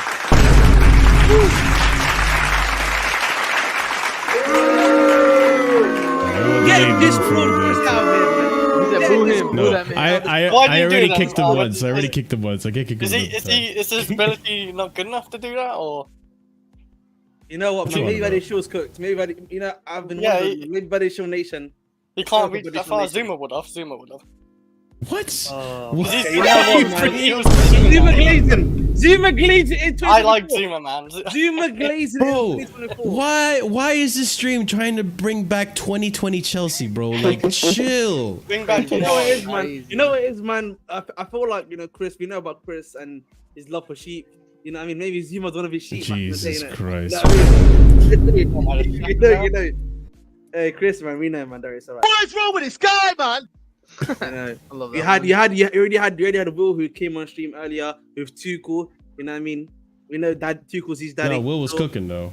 You know, we know Will's daddy's Tuchel. So we got Chris Who's now your talking daddy about then? Zuma. Well, my daddy's he exists somewhere in Somalia currently, so that's where my daddy is currently.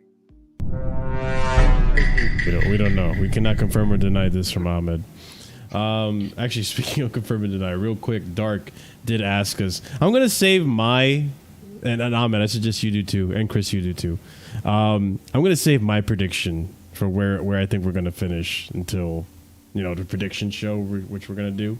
But big up for being a member for 17 months, Dark. I guess, guys. I mean, I'm not trying to be overreactionary or anything, right? But I guess we'll start RSM. Where do you think we're gonna finish, man? I already said this before. On Ottoman's channel, The Bridge, subscribe. But I think we're literally going like the best we can realistically do is to get that 5th position. And if we do well in conference and the other teams do well, the 5th might be UCL. I don't think we're getting top 4. I'm be real with you. Like, I think it's Man City, Arsenal, Aston Villa is going to be stronger. Newcastle is definitely going to be stronger because they don't have any more European competition to worry about, and the injuries are plaguing them. Like, I'm gonna be real with you. I think top 5 is the best we could do. I think if all we need to have a good season, by the way, is to get a decent defense setup. That's it. Yeah. Because I think the offense, bro, like I think Palmer is going to get less G&A, but that's because a lot of the chances that would have fallen to him are gonna fall to Nkunku now. I'm gonna be honest. I think in terms of goals, we had 77. I think we could easily hit that, if not more. We might be getting to 80 because this offense is cooking. I mean, you look at it, we're missing chances. But as the season gets rolling and the players, they start hitting a streak. You know how it is. Like that's how players are. They start getting in G&A and it gets consistent once they get the ball rolling. All we need is solid defense. That's it. I'm gonna point out missing chances against Real Madrid. This team just won the Champions League. Just pointing that out. Like, listen. And Gui came on. What happened? What exactly? What was the play? Gui came on. He did a 1-2 with Nkunku. Found the run, and did Nkunku go wide? I can't remember how he missed the chance, but there was like a clear cut chance. Like, we missed so many like good chances yesterday in yesterday's game. Again, it's preseason. I'm gonna take it with a pinch of salt, right? But isn't that like the story of last season? How many chances we've done this so many times last season. We missed a bag of chances last season. Jackson, like I've seen many times. We're not clinical, innit? So I just need to see us be clinical. And if I can see, not just like Palmer, I need Jackson, I need Palmer, I need Sterling, I need Enzo. So I need everyone to kind of chip in and get goals. So that's when I'll be sort of confident to say, right, we might actually finish top 4. But I haven't really seen that yet. Obviously, I see 1 or 2 players, but I need to see quite more everyone else chip in because we're not really clinical. But don't get me wrong, there's still time for that. But there's just a lot to improve in my eyes, to be fair. CSC for life. Where do you think we're gonna finish then? Man, Yo, CP ducking. CP's ducking. He left before I came to him with the. I'd say Crazy, CP doesn't want to admit we're gonna get relegated. I think I'd say fifth or sixth. But then if we finish sixth, then I just feel like sacking Poch is just a bit of a madness. Even though I don't rate Poch, but if we finish lower than sixth, that's a step backwards. So we have to finish like either sixth or like fifth or fourth. But we can't finish seventh, eighth, ninth because then that's a step backwards for me. David, what about you, brother? Basically the same kind of position. I think it's probably going to be fifth or sixth. The problem is I just think the defense is just going to be the killer. I think it's going to take a bit of time before we actually are able to defend properly, just because of getting used to the system. But I feel like by the time we get used to it, it might be too late. I think getting top 5 depends on when the system clicks. If we can get it before halfway point through the season, then we have a chance. If it's after, it's too little too late. Just gonna read this comment right here by Jill No. I think a lot of you on these spaces are in denial. This system is tactical suicide. Chelsea and ridiculously high lines with no proper fullbacks is going to be chaos. The best we can hope for is 6th. Okay. So Reece James isn't a proper fullback. Malo Gusto isn't a proper fullback. Cucurella isn't a proper fullback when he comes back into this. I know that triggered you, Ahmed. Listen, the thing is, like, these things are going to take time. I get it, right? But Can I go, Marshall? All right, go for it, man. Don't give me where you think we're going to go, because we're going to say I'll say it for you. I already said it before, but I'll say it for you for later. But I think... I don't think many of us in denial. I've said this before. There's going to be a bit of short-term pain for us in the short term, or when the season starts. There's going to be a lot of short-term pain. Defensively, I agree. I think the issue right now defensively, I've said this before, lack of communication has been one of them. Then I think the other thing is, I feel like we're missing aggressors per se. Obviously, one of my guys is that Sarcasm is an aggressor. I know a lot of people may not rate him, but I think in a back three, I think he can do a job for you. You know, at least talking to guys and actually doing stuff, right? So I think the issue for me more so than anything else is going to be. Have a good night, Chris. He needs to remind them to put the line 5 meters, deeper, because that's what he's told them, and they're not doing it themselves. So they need to actually make sure to do what they're actually told. That's what it comes down to. I think it's breaking out of the old habit that Pochettino kind of instilled into this team. It's a young team. It's a very malleable team. So, like, we can... Enzo literally came out and said, I'm not asking him to do a high line. They're doing this because of what they learned previously. So it's about unlearning it and getting it back to, how Enzo Maresca wants it. At the same time, though, like, I agree with all you guys. Like, I am, to an extent, worried about, like... I know most of the goals this preseason have come from mistakes, but there's also, you can only make so many mistakes where it gets to a point where it's like, okay, what is causing these mistakes to happen? Because I know, like, I'm not going to sit here and say Levi Colwell's trash, Badiashile is trash, Tosin Adarabioyo is trash, James is trash. Like, I know these players and center backs are good center backs. We just need to find a way to get the best of them while also trying to implement the system. Levi Cole is a trash defender, man. He's like, before he came from Leicester, I was already saying that this guy is a trash defender. Like, he's very good on the ball, David, let me ask you something, though. Defensively, nah. Is Trevor Chalobah the answer, though? Because I'm hearing Chelsea fans say, like, this system is perfect for Trevor Chalobah. Yet Reece James, our best player, can't figure it out. Our Kowa, our biggest prospect, is struggling.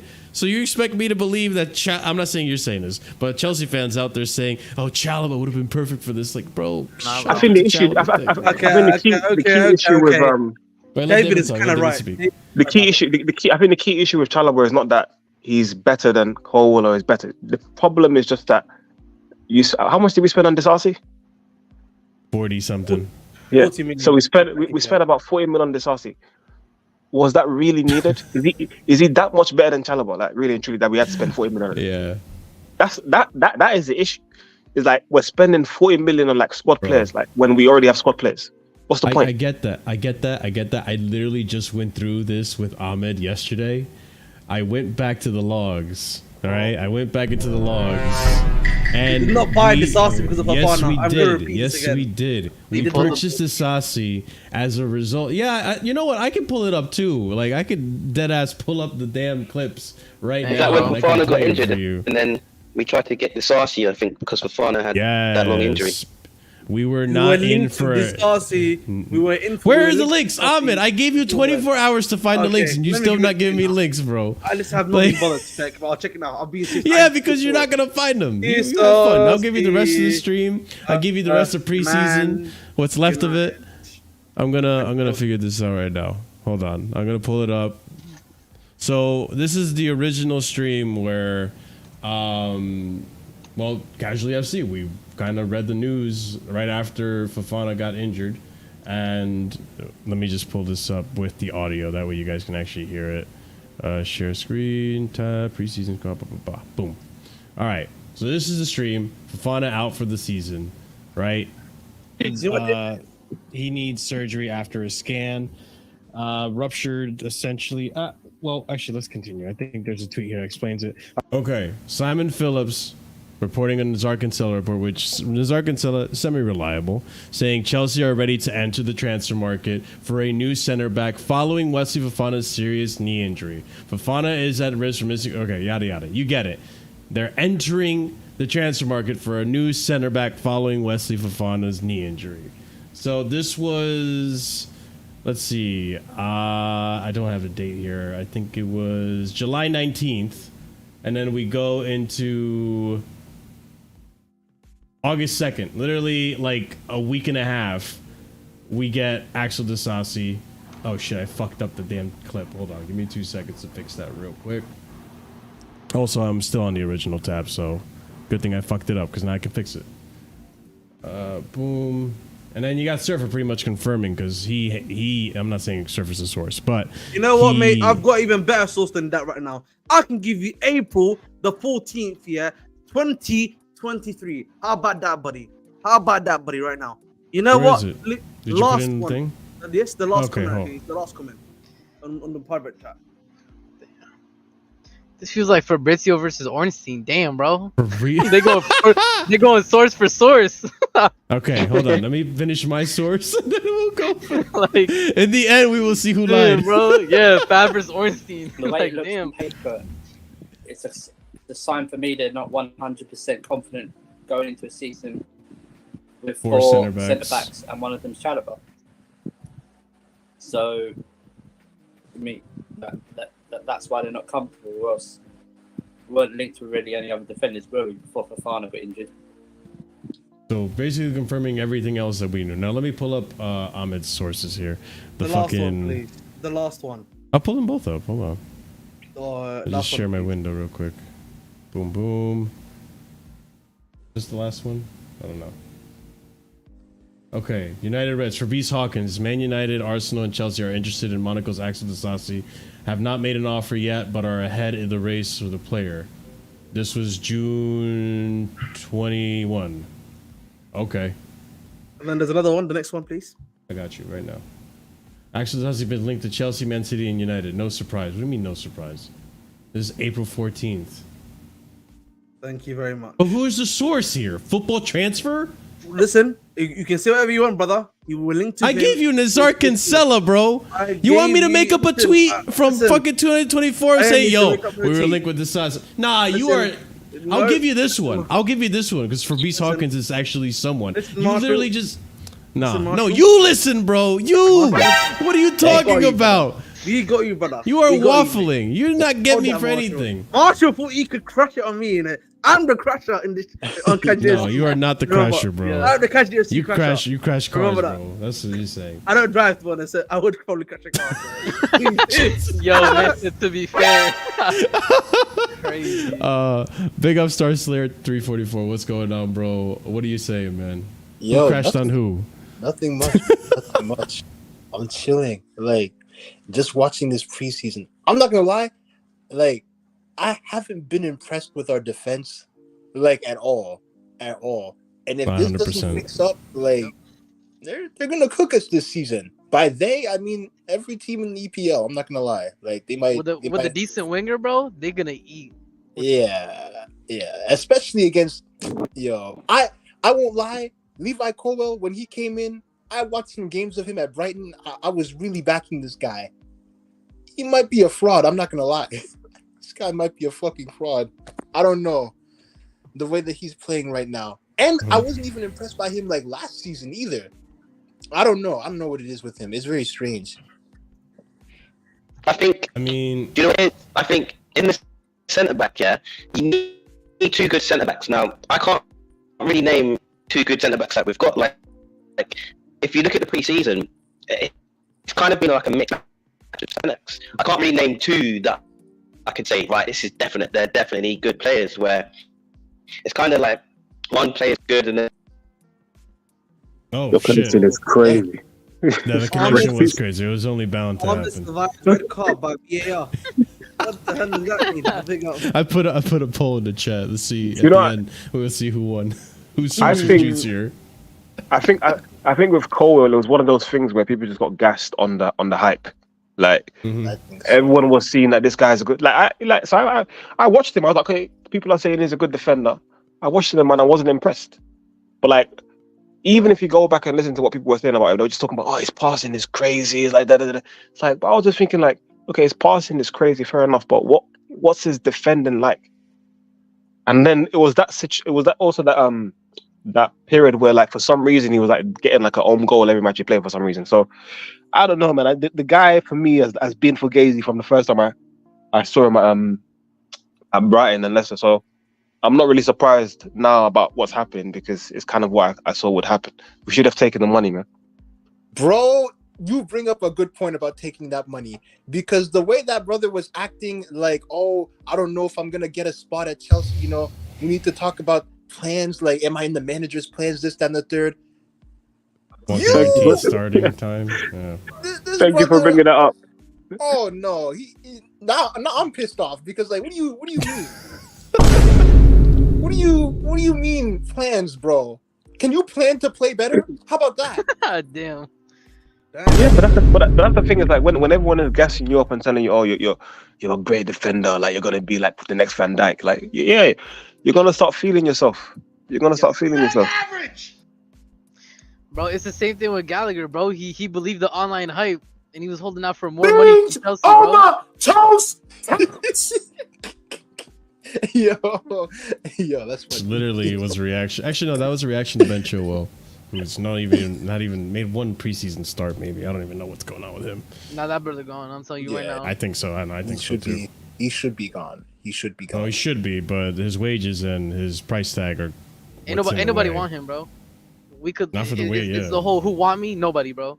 I think Madueke immediately, bro.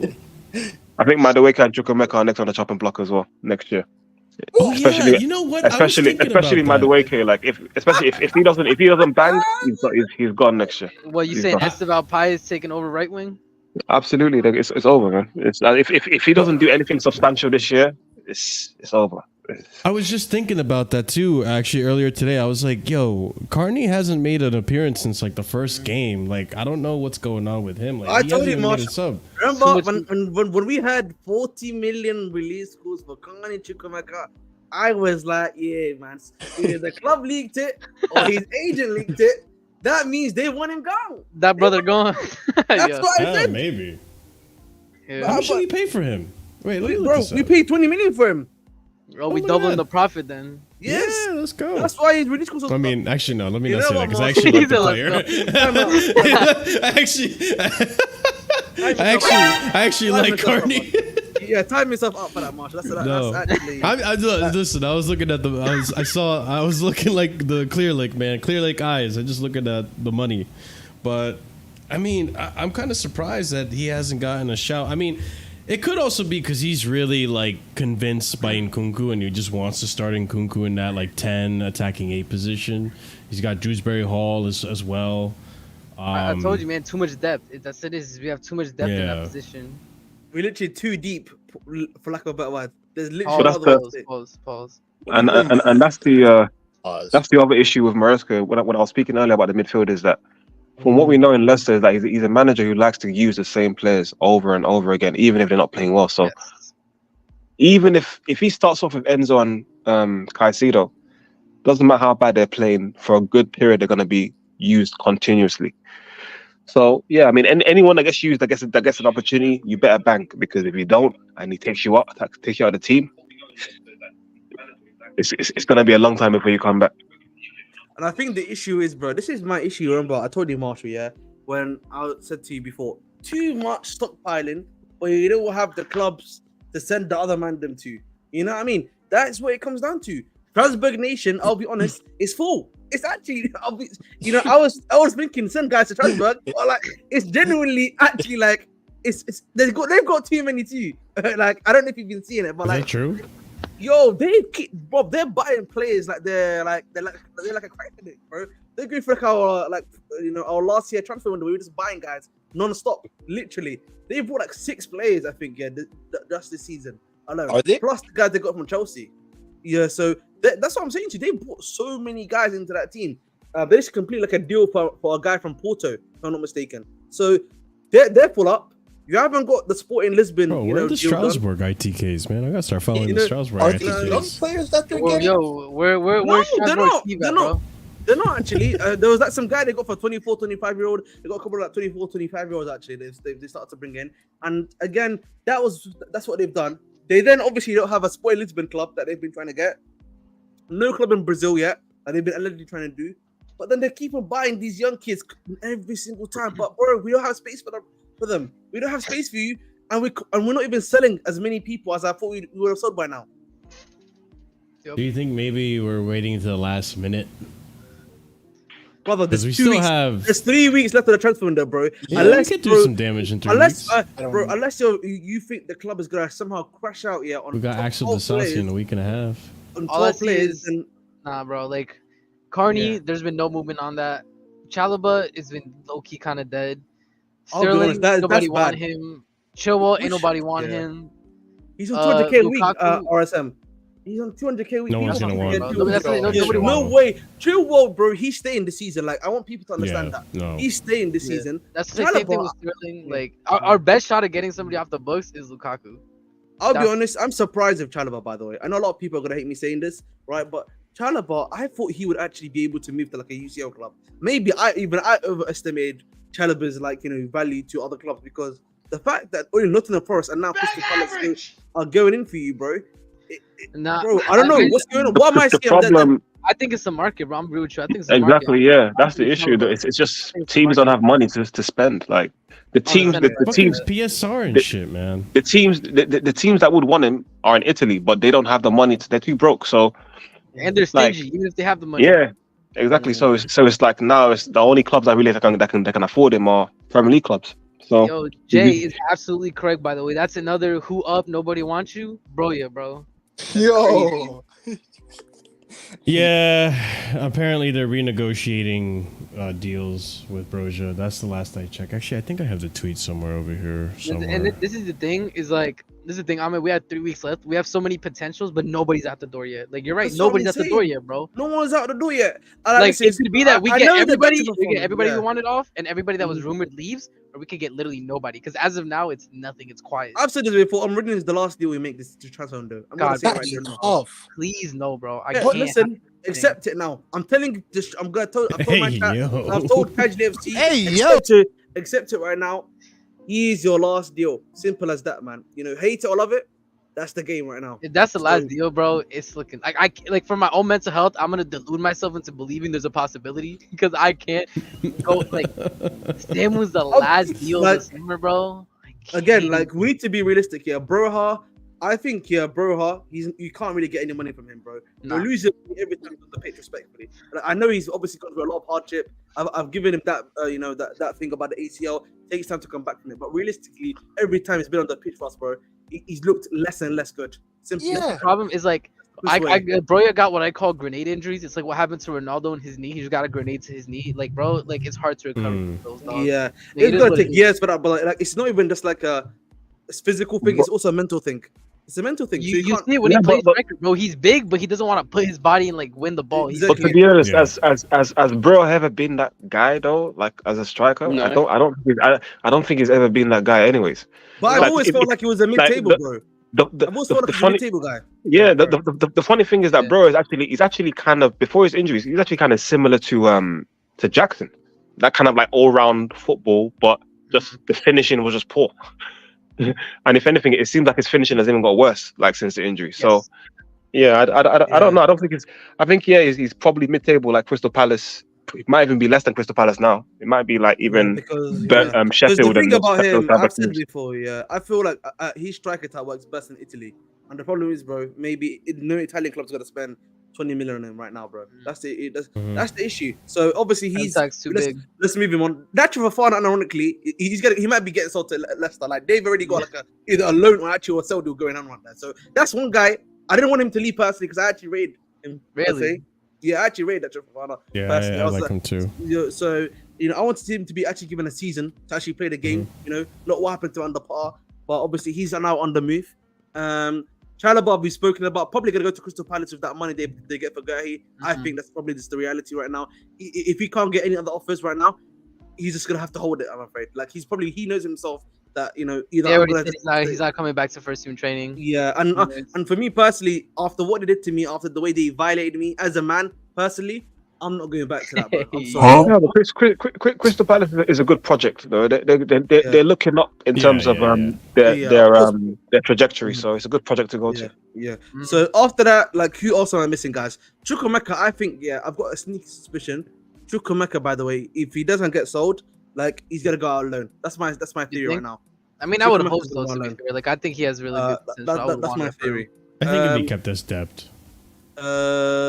And I'm thinking, guys, like, there's so many players that I can't. Oh, Cassidy might be one of the ones to go too. If that Victor deal does go through, they want Cassidy. Florentina want him for sure. I know Florentina. That's what I'm saying. Keep an eye on Cassidy. That might be another out, bro. We have like there's a problem. So many potential outgoings. Nothing's out the door yet. Yes, and what's the other guy's name? Angelo.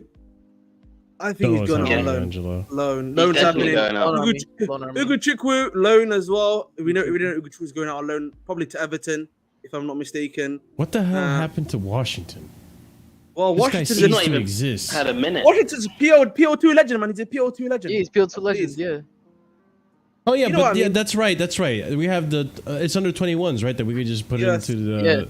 Yes. Okay, so I mean that means Harry George is a young guy, by the way. Like, he's probably gonna be a part of the squad, so he'll probably be like a part of the squad, probably more so than anything else. He probably won't go out on loan. Gilchrist already out on loan. Yeah, he went to Sheffield United, which is not too bad, I think, of a team. That's good for him. Was it Sheffield United? Yeah, he went to Sheffield United. Oh man, Bashir Humphreys, proper Brexit low block. Bashir Humphreys, in my personal opinion, probably gonna get sold, in my opinion, to Swansea. Is anyone like, are we concerned about this kind of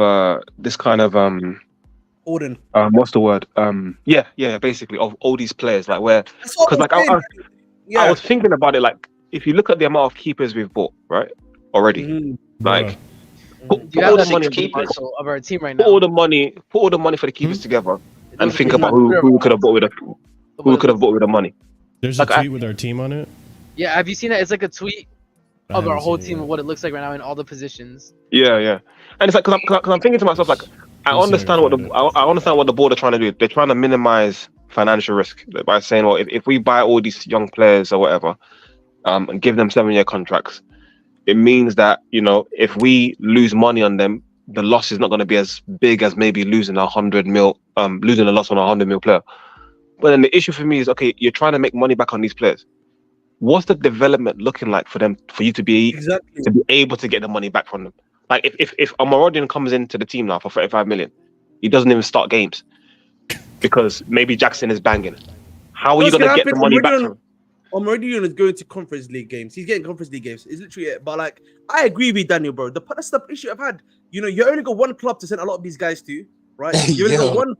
You've only got one club, to send a lot of these players in the private chat, the tweet. All right, thank you. Yeah, because I found this. This is accurate too. I got it. Yeah. So going back to the point I'm trying to make, again, we've only got literally one club to send the people to, right? You don't have a bunch of other clubs you can send these guys to learn their trade and learn maybe the style of system that the manager wants to do, right? That's our first now. There we go. And so that's the issue. You know what I mean? That's the issue that you have, basically. Like, you don't have other clubs to send these guys to develop, like, that you own. The reason why City Group can do all of the stuff they do. In 2020, Andrew's going to Portsmouth. Funny enough, Andrew's about to go to Portsmouth. Wait a minute. Where is he? Oh my God, he's that's still on the team. That's what I said. And Jordan in 2024. That's what I had ACL. He had that. Hell? He had the major ACL injury. Yo, I thought too. No, he didn't. He basically went to like Spartak Moscow on loan, if I'm not mistaken, before obviously what happened in Ukraine and Russia, and then he got an ACL injury there. He came back. Yeah. Then he was out for a season. So yeah, Wiley's meant to be at Strasbourg right now. He's not even in the club, no? Yeah. He's supposed to be on loan to Strasbourg. That's the last I heard. So like again, but you look at all these. Look at this, bro. Bashir Humphries, he's going to Swansea. Gorkrit's already going to loan. Kepa might leave. Kepa's definitely leaving this summer. He actually wants to leave. No, Kepa wants to leave. Kepa wants to leave, but ain't nobody want him. Again, it's who wants him. Florentina wants him. Florentina wants him. The Saudi club wanted him. Real Madrid probably want him. But apparently we said no to them. That's the issue, bro. Like, yeah, we said no to Saudi. No, he said no to Saudi. We went over this, Ahmed. I think they both said no. They both said no. That's why I said Mike. You know what? I think it was the initial offer we said no to. I don't know if there was another one after that. And then Kepa, when they went to Kepa to agree like an actual contract thing, he said no. So yeah, that's the problem, bro. Like, this is the issue. Like, I don't know what they're going to do. Listen, they need to do something crazy this week to be able to, like, change the tide to get all these guys out of it. Because otherwise, man, we can't have a squad this big. I just feel like so much of these signings are just unnecessary. Just really unnecessary. Like, just like Rainbow, why are you on that Johnny Minerals time? That's a crazy comment, by the way. That's a crazy comment, bro. Yeah, I just what the fuck. Okay, yeah, that needs a 1 minute timeout, bro. A 1 minute. Needs a 2 minute. That means like a 5-10 minute. You've had enough internet. You've had enough internet for today, Rainbow. There's no AI. There's none of that. No AI. Jesus. All right. Let's have it right. Take a what's the fucking test? Lie detector. Oh yeah, take that lie detector test. Take a polygraph. Yeah, Rainbow, and then come back. He's like, even though he even said like it can't be proven, it's not using the court of law, but it proves that. Like, bro, shut up, man. Also, a polygraph asks you multiple questions, not just two. Okay. Yeah. I feel like when you look at players like Rio who left the club, it's like you can kind of understand now the thinking of leaving the club, because it's like, yeah. What is the club actually like? What is the club actually doing? Like, I don't understand it. Like, why are we buying Omorodion? We just bought Gooey this transfer. David, bro. They're trying to buy the best talent in the world, yeah, but they don't have a place to send these talent. I said this before, bro. This is why my main fundamental issue, bro. My gripe was always why you're going in. You're in gear 5 in the car, but you need to be gear 1 in the car, because you're shouldn't be. You're moving too fast. When the needs are not being met. Like, bro, look at our wingers. Guys, we have as many wingers as we have goalkeepers, by the way. I just want to point out one more thing. Thank you, DHL, for sending this list. We're missing players on this list. Salina's not on this list. Moreira's not on this list. Oh yeah, I forgot my man. Diggsy. Pies, that's about. They're not even with the club yet, though. Yeah, they're not with the club. I'm not counting them. I'm not counting them. Yeah. But like. It is stop violence. It's kind of crazy. Yeah, I feel like it's ridiculous.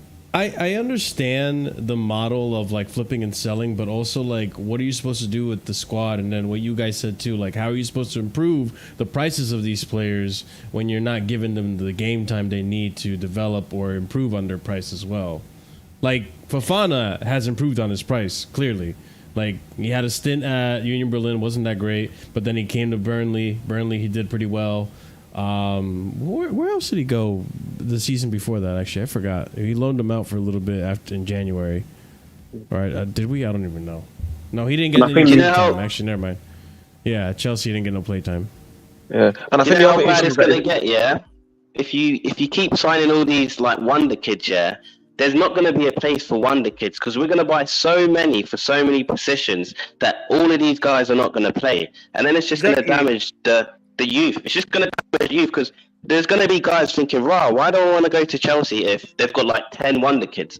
Like, do you get what I mean? If you just keep signing wonder kids, it's just not going to work out. So we kind of need to calm down with buying all these wonder kids. We've bought so many, but then look how big our squad is right now. So it's like all these players are going to be unhappy. CFC for life, bro. We need to focus. We need to focus on buying clubs, bro. We actually need to focus on buying football clubs. That's what we actually need to be doing. One in Brazil, and one in Portugal, and one in Italy. That's what we need to be doing. I was going to ask, is there a limit to how many kids you can send to the U21s? I think apparently it doesn't matter if they're a certain age. Because Kellyman can go to the under 21s. Washington. Oh, Marshall, dude. But then you've still got academy players that are in the under 21s too, bro. Wiley. But we sold some of them too. We sold a good chunk of them. No, but listen, the academy is still producing players, bro. Just because you lose two players does not mean that the academy. Exactly. Yeah, so that's the issue. You've got guys that are coming up from the academy in under 21s. You're not gonna send people you've brought into under 21s. That's what happened to those guys. Like progression. But we are. That's part of the goal. Is like we're bringing in players for our academy too. Like that's Esteval. Look at the. Brother, look at the pathway for the under 21s to the first team. There's not really a pathway, is there? Exactly. This is why the Reals are leaving, because they're like, what's the point? Like you guys, you're just buying all these players. What's the point of us? What's the point of me staying? I mean, you look at George. You got Akyumpong too, who's also getting a shout. Bashir Humphreys last season got a shout. Like players will get shouts. It's just you gotta be Let's good. be real. Do we really think horrible George is gonna get a chance? But Marshall, let's be realistic, bro. Let's be realistic, yeah. Akyumpong, is he realistically going to be in the start 11? He's not. No, right? Okay, but let's remove him. Bashir Humphreys actually played decent last year. I'll give Bashir Humphreys that credit. What happened to him? Swansea. Exactly. Up and guidance. Exactly. You know what I mean? Tariq George, bro, he's not going to be starting for us, bro. Wait, hold on. Slow down. Because like you named the center backs, right? Like hold on. Before we move on. Yeah. The Sassi, we don't know if he's going to stay at the club or not. Like, this is another season where we're going to prove him, because he could get sold. Sassi is staying this season, bro. What are you talking about? He's not getting sold. He's staying the season. I know. He's staying the season, but he could potentially be moved on if he's not good enough, right? Yeah. Like, last season, people were already trashing on him. He wasn't good enough. He could get sold. Badiashile has links to AC Milan, potentially, okay? Colwell, who knows what's going to happen with Colwell? But Liverpool is around the corner that do want him, and there are PSG as well who are monitoring him, potentially willing to buy him. Fofana, me and you both agree he could potentially get cut. Chalobah also getting cut. So that right there is 1, 2, 3, 4, 5 potential CBs that could go potentially. We don't know. Well, depending on performances. I'm just saying. But like we're talking about pathways. Pathways will open up. But Marshall, can we be honest with each other? Yeah, let's be honest with each other. Yeah. Okay, let's say hypothetically, all these guys go. Realistically, with the way the club has moved so far, do you expect Akyumpong or Bashir Humphreys, if he stays another season and goes out on loan, to be in this team? Yes or no? Or do you see the club bringing in a bunch of guys? Yeah, from whether it be from South America, which they scout really well, or somewhere in the French or what's it called, Italian and Spanish region? Be realistic. Akyumpong, I could see having a pathway to the first team. Humphreys, not so much. Agreed. What? Okay, I'll give you an example. You see that Kellerman guy we signed? Yeah. Mm-hmm. Do you think he's going to be in the team anytime soon, since we've just got this Omorodion guy, whatever his name is? And he just struck it too, by the way. Kellerman. And he just called him Ramadan guy. I don't know what the hell his name is, but let's call him Samu. You know what? For your sake, CSC for like Samu, yeah. Call him Samu. That's his first name, actually.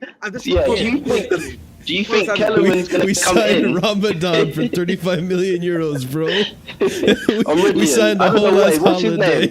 Just call him Samu, bro. Samu. His name's Samu Omorodion, but call him Samu. Omorodion. Okay. Yeah, just call him Samu. That's not as good as Omnicron, but go ahead, yeah. Do you think Kellerman's going to get a chance if we've got this new striker coming in? Because they're about the same age, I believe. I mean, CFC for like the moment Gui came in, he didn't have a chance. Yeah. Even him as well. Yeah, exactly. The moment Gui came in, he didn't have a chance. And even now, bro, this is why, by the way, in my personal opinion, yeah, the Osimhen deal does not make sense. Because they're not going to bring him in because they've got now Gui and, what's it called, now Omorodion. So they're probably going to be like, and Jackson. So what are they going to do? those three are going to be your strikers, bro. I'm telling you right now. Yeah. Those are going to be your three strikers for the season. Simple as that. It's gonna be Victor, Jackson. Oh my God! Yes, Alex Matos too. Oh my God! Forgot about him. He said, "Do not forget, bro. We forgot." Yeah, we did forget. Like, no, but he's gonna get flipped too. I don't see him having a pathway. Sure. Kelly man was purchased in the black market, bro. Like, I was we about just to say using that was the money that was launder. shady. That was money on That the was table. really shady. That was really shady. I'm just thinking like this just looks really bad. Like if you're a young player looking at Chelsea, like why would you come to this club? Like it doesn't make any further indictment on the squad planning from the directors, bro. Further indictment. Unless you got a promise of playtime, bro, it's looking rough for you, to be honest. I feel like a lot of the players that are coming now are just coming because they're gonna get paid out. You know, I've come from poverty. Like guaranteed life contracts, bro. Guaranteed life contracts. I'm gonna get like 20,000 a week. I might as well do it. Like I might as well go and just make the 20,000 a week. Like pensioner's salary, like what? It makes sense though, isn't it? If you're the player and you want to make money, you think, "Rah, I can make money and just sit on the bench." I can understand that, but if you want to make a career and be an actual world-class player, then you're gonna have to be one of the best youngsters ever to get in the Chelsea team. Realistically, this team is humongous. Jesus. Pretty much. And I'll be real, bro. Listen, we're not going to be continuously able to flip these guys for profits, bro. Eventually, bro, you're not going to be able to do it consistently, boys and girls. I mean, you have to even look at the market. Do it consistently. It's just, is it really the best way to be sustainable? No. No. But yeah, you will be able to do it consistently because if you have 15 up and coming players, you can sell at least 3 of them. You know what I mean? Like you'll be able. The probability of selling them is still there. I agree with that. Because remember, we got rid of that Amari Hutchinson, yeah? We bought him. He went to where did he go? Ipswich. Played, what, 2 games for Chelsea? Him for how much? Remember, he went to Ipswich and actually balled. A legit balled. Yeah. But he legit balled at Ipswich. Not all of these players are going to do that, boys and girls. Yeah. That's the issue. They can't all bang. They can't all bang, bro. The problem is you're going to have to rely a lot on the Premier League market. You can't. You're not going to rely on like the Serie A or Serie A, the French league.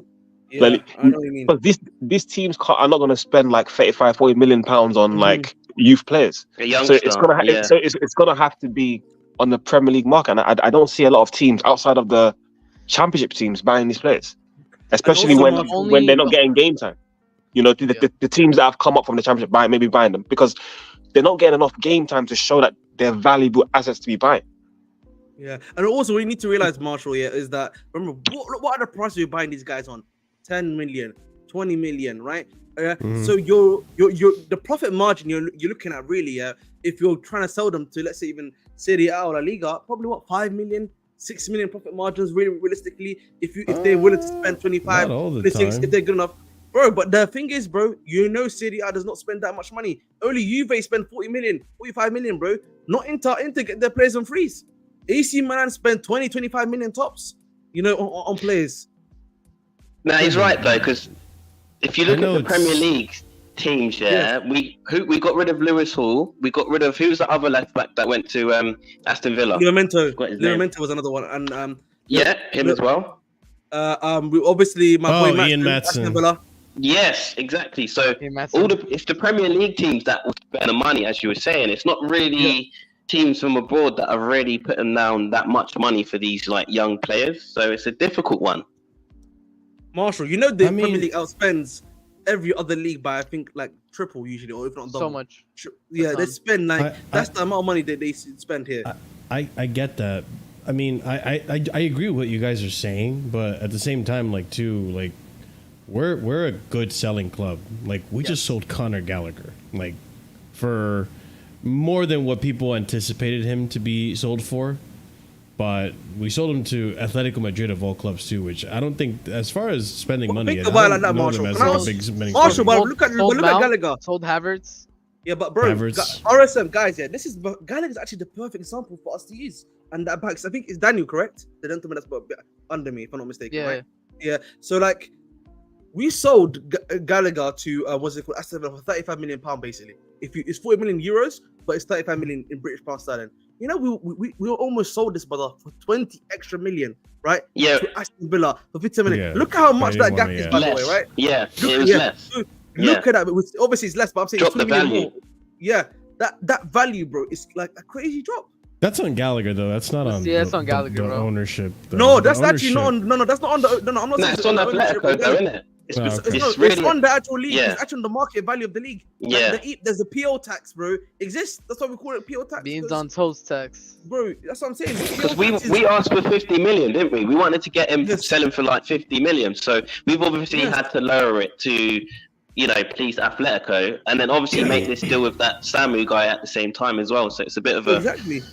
But like realistically, even if there was no Samu, you're realistically only going to be getting 35 million or 40 million for Gallagher abroad. But look how much. You're not going to get him. Then again, look how much they paid for Alvarez. I think the True. They were literally. I forgot about them. They were literally willing to spend all of their transfer budget on Alvarez because the other guys they brought in, Gallagher's really essentially a swap deal. Omorodion, you lost Omorodion for Gallagher essentially. Soloff, you only spent around about 20 million for him. If I'm not mistaken, 25 million for him, and that's pretty much it. So they've only spent 100. They spent the whole budget essentially on Alvarez. But then also Atletico is one of the richest clubs it's the third richest club in Spain, so they can afford to spend 100 mil here and there on players. Yes. Exactly. It's because they actually got money like that. I didn't realize. Yeah, they won the Prem in between the years where Madrid and Barcelona were going at it. They won the Prem. They won the Liga at one point. Mm-hmm. Wasn't that about 5-6 years ago though? Yes. I'd say. I might be wrong. I'm not sure. No, you're not wrong. But they always finish within the top spots. Like they're decent, bro. Yeah. Champions League and that. Yeah. Yep. I mean, they got pretty far last season too. That's the other thing. But when they got knocked out, quarterfinals, I believe. That's when they got knocked out. It was quarterfinals, right? Yeah, I'm pretty sure. So. Or no, semis. Yeah. No, it was against. It wasn't against Dortmund. Dortmund. What's it? Dortmund. It was Dortmund, Wait, right? was it? God damn it, I can't remember. Athletic, I'm not sure. Dortmund. I'm pretty sure it was Dortmund. Pretty sure Dortmund knocked him out because Dortmund made a comeback. Yeah, it was Dortmund. It was semifinals. Oh yeah, because they choked at home. They choked at home, wasn't it? Yeah. I remember now. Yep. It all came back to me. I mean, shit, I didn't know. Yeah, they made it to quarters. They made it to quarters, bro. Yeah. Man, this squad is bloated as shit. Like once you actually put it like on paper, like in front of you visually, you're just like, oh shit, dude. There's that's a lot what I of told players you. in Bring this up the. team. Do you have the photo? Because the photo shows Yeah, you really what that's it's crazy. Like. This could be my. Didn't we have this under Didn't we have this under Graham Potter as well, though? I think it may have been not as bad under Graham Potter because The thing is, it was less young kids. Yeah, there was a lot of personalities. Because we couldn't fit all the first team players in one room. Apparently, do you remember there was some rumor that we had so many players that they couldn't even fit into the. This right here is crazy. Players sitting on the floor during team meetings. This is if you look up the wage bill that Chelsea has right now, like the two biggest outliers right now are Lukaku and Chilwell. Bruh. Like if you What bring about up Sterling? it's crazy. Sterling as well, No, but he's not. Sterling too, I'm being like realistic. Sterling's not leaving. We have one more season of Sterling. As much as we all hate it, we have one more season of Sterling. It is what it is, bro. He's like nobody's going in for him at these wages. Nobody cares. You could say Lukaku 100%, but you should get rid of him. Chilwell maybe. Sterling's a straight no. It's not happening. Chelsea and NFL team 53-man roster. Listen, but at the same time too, like I know we're talking right now. I'm hoping that by the time we get to September, by the time the window closes, we actually make moves and departures and loans. Like I agree. We have to. I would hope so. I know a few of these guys are gonna go to the U21s. That's for sure. If we don't, bro, the directors and the owners like, bro, what are you? Oh no. No, 100%. Like I know this season, like I know I've been saying like I feel like people are way too harsh with the recruitment, but at the same time I'm still sticking to my guns that like this is the season where like it 100% is make or break for Win Stanley and Lawrence Stewart. Like if we don't get this season right, doesn't look like it's make or break for them, bro. Let's be realistic. It don't look like it for them. The chances they're making. Hey man, it don't look like it's make or break for them. That's what I'm gonna say, bro. I mean, they still have a job to do, so they're still gonna have to make the signing. Actually, it's not even just them. Now that I think about it, we have like 3 more scouts on top of that. We just hired another scout last week. We hired an African scout. Yeah, I don't think Sam Jewell. Then there's another scout on top of the African one that you're talking about, RSM. Like, I don't think that was the Newcastle guy. Sorry. The Newcastle guy. That's the guy we just hired.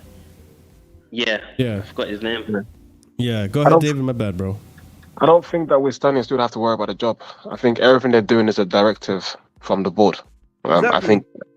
I think the board wants them to sign these young players, and unfortunately, when the board is telling you, well, we want you to sign these young players. I mean, yeah, every now and then we'll go for a player like Osimhen or whatever, but the young players is who we want you to get. So that's the directive from them. Because I'm sure if you look at the money we've spent, it's not like we don't have money. We have money. We're just spending the money on youth. And that's the issue. Daniel, I just want to back Daniel's point. Think about it, bro. We're not willing to spend money on Elise's contract. We're not. Sorry, that's David. My apologies. Yeah, sorry for making anything wrong. But David's correct. Think about it. Elise, we're not willing to spend money on his wages. Nico Williams, we're not willing to spend money on his wages. Osimhen, we're not willing to spend money on his wages. So like, bro, at some point, bro, it just becomes we don't want to sign these guys, bro. But at the same time, this was so frustrating. Like, we're not willing to sign that, but then somehow we're also not willing to move on Lukaku. Like, that's what's frustrating. Do you know what that is, though? Do you know what that is? I think it's because we've stockpiled so much, that the wage bill is going to be so high. So if you want to sign these Nico Williams and that, it's going to be so difficult. You're going to have to you're probably going to have to sell like 6 or 7 people just to free up the rate. You need to sell 2, bro. You need to sell 2. Sterling. Or like 2 higher ones. Yeah. Much money. There you go. But that's that. I think that's in part the issue. I'm still sticking to my theory that I think a large part of the reason they don't want to break that 150 salary or whatever the cap is, right? I think my theory is that they rather buy 3 youth prospects than 1 big signing and end up getting burned like they did the first season with Bowley. Like, we got lucky. When you think about it, we got lucky that first season with Bowley that we were able to sell off Koulibaly. We were able to sell off Mendy. We were able to sell off... who else did we buy that season that isn't at the club anymore? João Felix was on loan. Who the fuck else? I think Koulibaly is like the biggest one that you can point to. Is like we bought that guy for a lot of fucking money, and then we ended up selling him. We didn't even buy it for that much money. You know, I feel like again. It was a good chunk, dude. No, we brought Koulibaly for the same amount of money that we brought. Literally, was it called Jackson? We brought only about 30, I think 30, 40. We didn't spend that much money on Koulibaly. We only brought Koulibaly for 33 million. He was like, I think in his like 1 or 2 years left on remaining on his deal. 160 per week. Yes. So like the issue again, this 47 is point. Wait, no. No, this is the issue. Never mind. Right, this is the issue I have with you, Marshall, and I've said this before. It doesn't matter what. Fuck you too, bro. Well, fuck you too as well. Listen, this is what happens, bro. Like, this is my issue. You know the wage structure, yeah? It has to have some space to allow you to get 1 or 2 players that you're not going to be game changers. It has to, bro. Like, we cannot keep on saying this nonsense about, we need this youth. That's youth. UFC does not win you everything, bro. You know what I mean? There's a reason why you have under 5s, under 6, under 7s. You need these guys to learn before they get to that level. Like bro. But I opened the show up with this. I think like you're trying to think about how to improve the team now, whereas the way that the ownership is building, they're building a team that's going to turn into the team that's going to be dominant for years on end. They're building for the future, which is why I said bro, you can't keep on. Yeah. You can't build like, for the. My problem from Marshall. You know my problem. I'll let you finish after this. You cannot continue to build for the medium to long term when the short term. Yeah, when you need things in the short term, you know what I mean. You can't do that, bro. But when you look at it, I understand, Ahmed. But when you look at it on paper, unfortunately, even though I don't like the last 2 seasons we've had, when you look at it on paper, when they ripped off the Band-Aid the first season and finished 12th, the next season they made progress by finishing 6th and got back into Europe, although it was Conference League. Like, there is progress being made. Like, they're looking at it from a technical data standpoint. Technically, progress has been made. We undid the whole fucking bullshit with Tuchel and bought in our all system and our all players, took off the whole Band-Aid, started fresh. We finished 12th. Now, We finished 6th. Okay, let's keep trending upwards. We're in an upwards trajectory. It sucks because obviously the standard should be top 4 every season. That was what it was under Roman. We're not under Roman, unfortunately. We're starting a project and we're going through the growing pains. Hopefully, if they get their shit together and they do this the right way and this is all the right decisions and these players go and do whatever the hell they got to do with the players and the sales go right, hopefully we finish top 4 this season and we're still in an upward trajectory, whether you like it or not. That's the way I think from a business standpoint, that's how they look at it. I'll let you go. See, go ahead, bro. Okay, thanks. I feel like we kind of have to finish in the top 4 because you've got to look at the contracts. We've signed guys for 8 years. Now, if we keep finishing outside the top 4, one day it's gonna hurt us because financially it's gonna hurt us. So we have to finish in the top 4. And that limits us because we've done these 8-year contracts. So there's no choice. They really have to get money and to get profit. We have to do that. And then other ways of getting profit is obviously selling the young players that we have, and then we make more money on them. So we've put a lot of pressure by doing that now. So it's going to be difficult. But yeah, top 4 has to be an option. The problem is, bro. And I'll say this again. In our current form, we cannot win top 4. In our current form, we cannot win top 4. And I know my guy Lucas Costa and we go back and forth with this a lot. Yeah, he's saying to me that obviously the other teams aren't doing so well, but I'm just looking at our team, and I feel like again, there's obviously I've said this season the wingers we have are going to be what we're going to have for the season. Again, there's no one else you can get. You lost at the moment. You couldn't get Olise, and then you weren't able to get a deal done with Desiree Doué. You lost that. I get that, right? But what should have happened going into this window was you should have realized I need 1 or 2 more pieces to guarantee me top 4, right? And the guys you're going after are not. It's not even as if they're old players. At least he's a young player, 21, 22, 21 years old. He's a wonder kid, bro. The way you talk about Estaval, he's already proven that he's just as good as Wonder, even better. And that's on them. I'm not even saying to them, get me 30-year-olds, bro. I'm not asking for 30-year-olds. I understand. Ahmed, I agree with you. I wanted Olise. And by the way, if you wanted Olise, why are we at 58 likes? Over 100 of you guys watching. Smash the like if you wanted Olise. But anyways, going back to what I was saying, my original theory, which, you didn't let me finish, is these guys, I think, are so hurt from buying these players at such a high wage. 80 for Lukaku. Marshall, that's only 1 year. Wait, let me. God damn it! It's part 2 of not finishing my damn statement. Let me finish, Ahmed. Shut up! Shut up, Ahmed. God damn it! You've heard it all the time, but not everyone here has heard it all the time. God damn it, Ahmed. All right, you go backstage for a minute while I try to explain my goddamn point. My point being is that they've been burned so many times from buying these players at such high transfer fees, only for them to come here and flop. Lukaku is the number 1 medal of that. He is the embodiment of the old Chelsea failing with that model. I literally ask people all the time, what was the last good big signing that we signed for such a high fee? And the only one that can come up with is Diego Costa.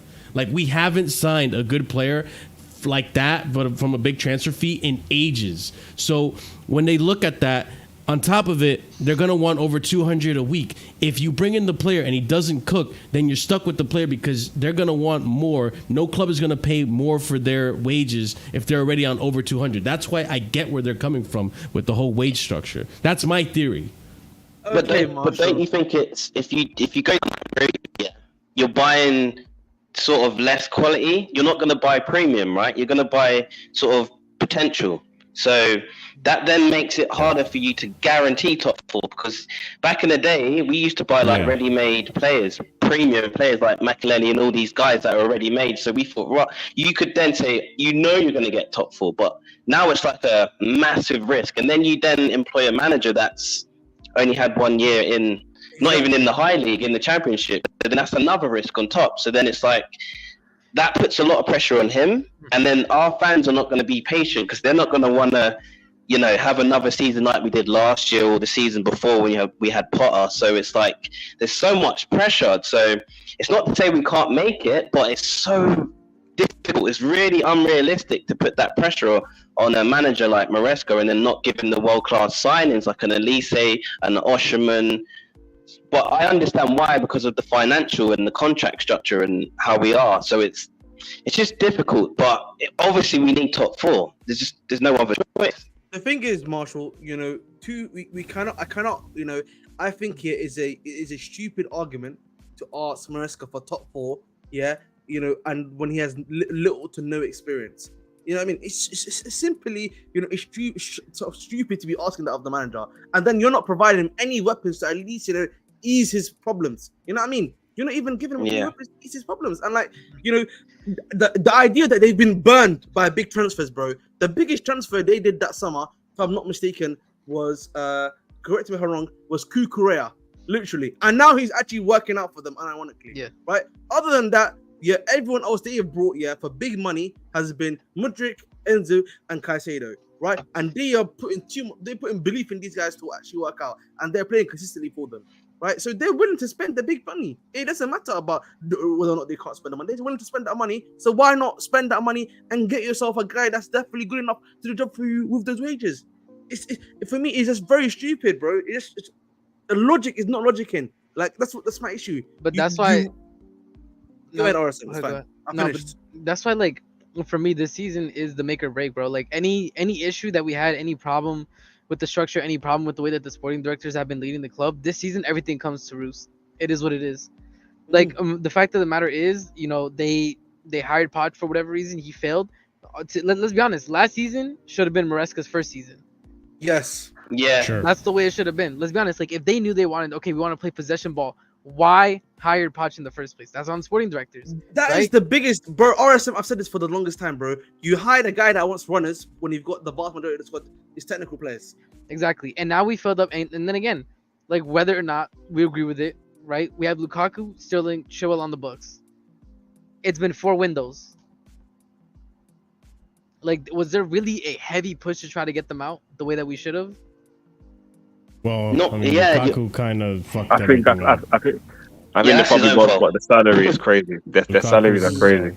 That's why you can't move them on. But that's why I'm saying they don't want to. The salary is just too much. They don't want to bring in these players at high salaries because if they don't work out, they can't move them on. We're stuck with these players because of their salaries. Mutual consent, release, pay off your contract, get them out. Yeah, but if you release somebody, you have to pay the contract. That's you're losing money anyway. It's a massive loss. There's no point. It's massive. And it is another thing. We have spent too much time out of the top 4. We don't have another we don't have another hotel to sell. We don't have another parking lot. What are we gonna sell? The airspace above the stadium, brother. We got nothing left to sell. What loopholes will they find? We got nothing left. This before. This is it. This is the season. This is it. Y'all better hope and pray that we're good enough. We're not getting top 4. Y'all better hope and pray we're good enough to get top 5. That top 5 is UCL. Otherwise, it is looking very long for the next 5 years at the club. And remember, this is going back to my theory, by the way. Going back to my theory, and this is going back to what Ahmed's rebutting, right? Fofana, I don't think, if this is under this regime right now, I don't think we buy a Fofana. Because look at how expensive he was and look at how much he's costing Chelsea. And we don't even know if he's good enough for Chelsea right now because he hasn't been the same Fofana that we got from Leicester. Cucurella has been working out.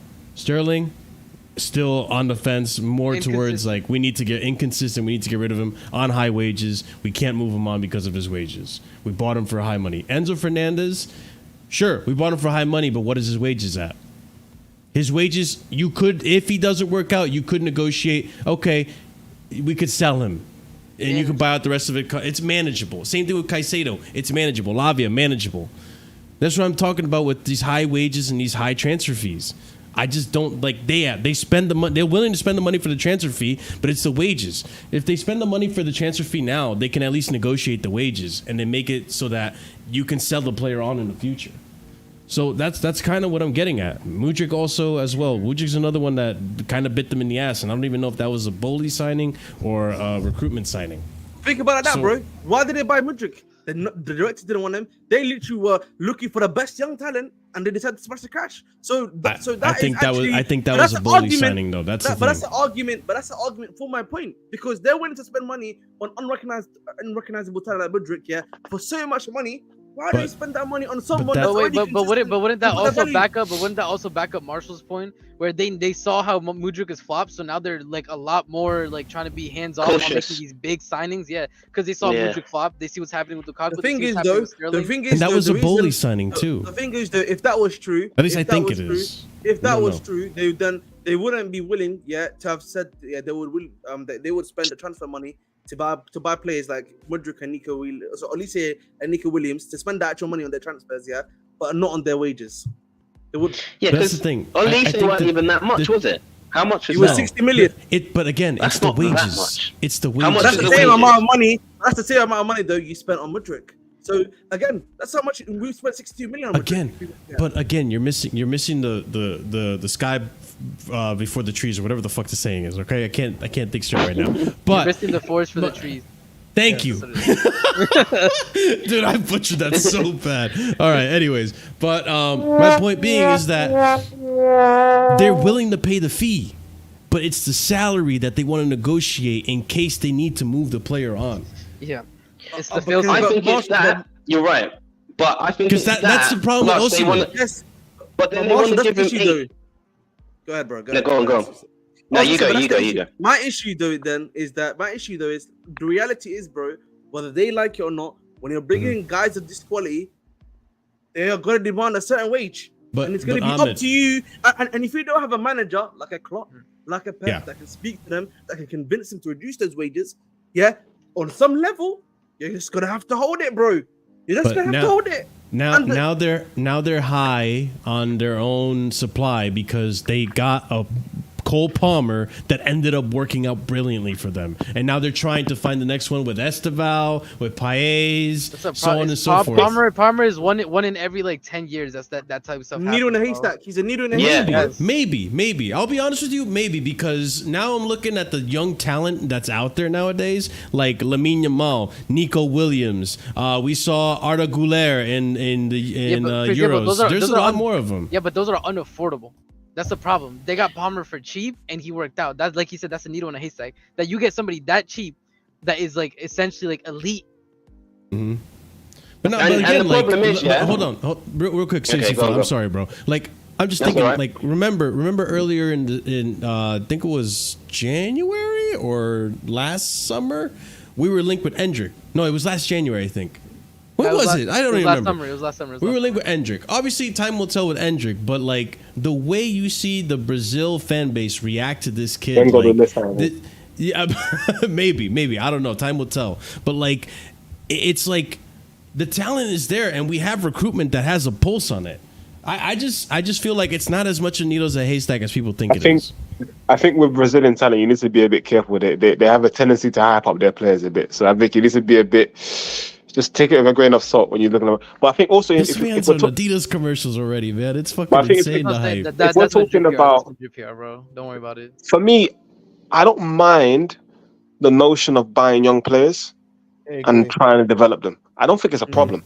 Like, you know, I mean, obviously, I would prefer go for established. But if you want to buy the young players and develop them, I don't think that's the problem. I think the problem we're having, for me anyways, is that I look at some of the players we're buying. I don't see the ability in them. So like now I'm looking at Omorodion and I'm like, first of all, we're paying 35 million for you. Second of all, I don't actually see the ability. Like I don't see what you're bringing to the table that I can feel like, okay, yeah, you know what, that's something to grasp. Like Jackson, you saw the ball retention, the ball progression, the dribbling, the technical ability. Like you're thinking, okay, cool. There's something there I can look into and say, this is something we can build on. This Omorodion guy, I don't see that. Thirdly, hold on. Thirdly, how are we gonna develop this guy? That's the bigger issue. Is how are we gonna develop these players that we're buying? Because the development is what, first of all, allows them to either play for you or go to another club and you make a profit. That's the issue is not really like, oh, you're buying young players. The issue is you're buying young players, but how are you actually gonna develop these young players that you're buying? That's the bigger problem. Yeah, that's 100%. Yeah. Yeah, last year we had no Europe. But that's the issue, David. Though, like again, this is where it comes back to what I was saying. I don't know if you agree with me. Lack of clubs are being brought. You're trying to do a multi-club I agree model. with that. Sign Yeah, we all need these to do guys, that. but you don't. You only have Strasbourg. But even in Strasbourg, bro, He said, "Where the they're buying multi-club players at?" themselves. You know, but like it's been 2 years, bro. Yeah, apparently we've been close to buying Sport Lisbon. Fucking JC. We've never bro. bought Sport Lisbon. PTSD right now, bro. Yeah, there's that, and also, right, you see, like with the Elise thing and Nico Williams, right, the reason why I think we can't get them yet, we only offer 8-year contracts, right? So if you want 200 grand a week or 250, you're not going to do 8 years. You're not going to give someone 8 years. So you're going to ask them to take you want them to have about 100k a week, 80k a week to do an 8-year contract. You're not going to do it if it's 200 or 250. So you're going to have to lower the wage. So we've kind of messed ourselves up in that point. That's why I don't think we could have went for like these Elises and Nico Williams, because they'll probably want 200, 250. But what, you're going to give them an 8-year contract on that? It's just unrealistic. That's why I still don't think we're gonna get Osimhen. Like I know despite all the talks and the swaps, like I just think that the wage is in the way. Even if we got Omicron or Meridian, whatever you want to call him now. Okay, come on, Even if we had gotten, nah, bro, this guy has multiple names, man. Ramadan. No, time out. Nah, listen, let's not be too. Listen, we're being disrespectful to the guy now, man. Come on, like. All right, Samu. He's done nothing wrong. He's done nothing wrong. He's not done anything wrong, bro. We're just being Listen. I am all for trial and error with Samu, because this is literally a carbon copy of the Jackson transfer. The guy had one professional season at La Liga, and now he comes to Chelsea for the same price even. So I'm all for giving. Is crazy. I'm all for giving Samu another chance at Chelsea to see how he works out, because I personally haven't seen the guy play. So who am I to say whether or not I want him at the club? The only thing I disagreed with was 80 million euros that Atletico wanted initially, which I was like, that's fucking wild. Hell no, I'm not doing that. But going back to what we were saying about what the fuck were we even saying? I don't even remember. Before Marshall goes, I'm just gonna say on development. Yeah, I guess. Yeah. Samu actually, is not as ready as what's it called? Jackson. He's not as complete, and I was having. Yeah, he's not. He's like a baby, isn't he? Really. Yeah. I was having this debate with Joey. Yes, Sam has played more games as a striker, but in terms of ability-wise and what he can do, he's still very raw in that talent department. The thing about Jackson, even though he became a lot more polished when he was with us this season, he was still a lot more. He had a lot of his aspects of his game was already on point, like the build-up play, his ability to move forward, right, and stuff like that. Right? Maybe his shooting wasn't as good, but he got better over time, I would argue. Right? But with Samu, his shooting's all right. His heading's elite. I'll definitely give him that. Like, he can head the ball really well, by the way. But other than that, his other stuff, he's technically good on the ball. But again, sometimes it does bounce off him. He's still not got the full package. You know, you don't think you can get that at Chelsea? Kind of how Jackson got that at Chelsea. Jackson already has it, man. Jackson was the only striker. Yes, Jackson there you go. is the only striker, bro. And you saw what happened with Jackson. Only striker for £30 million.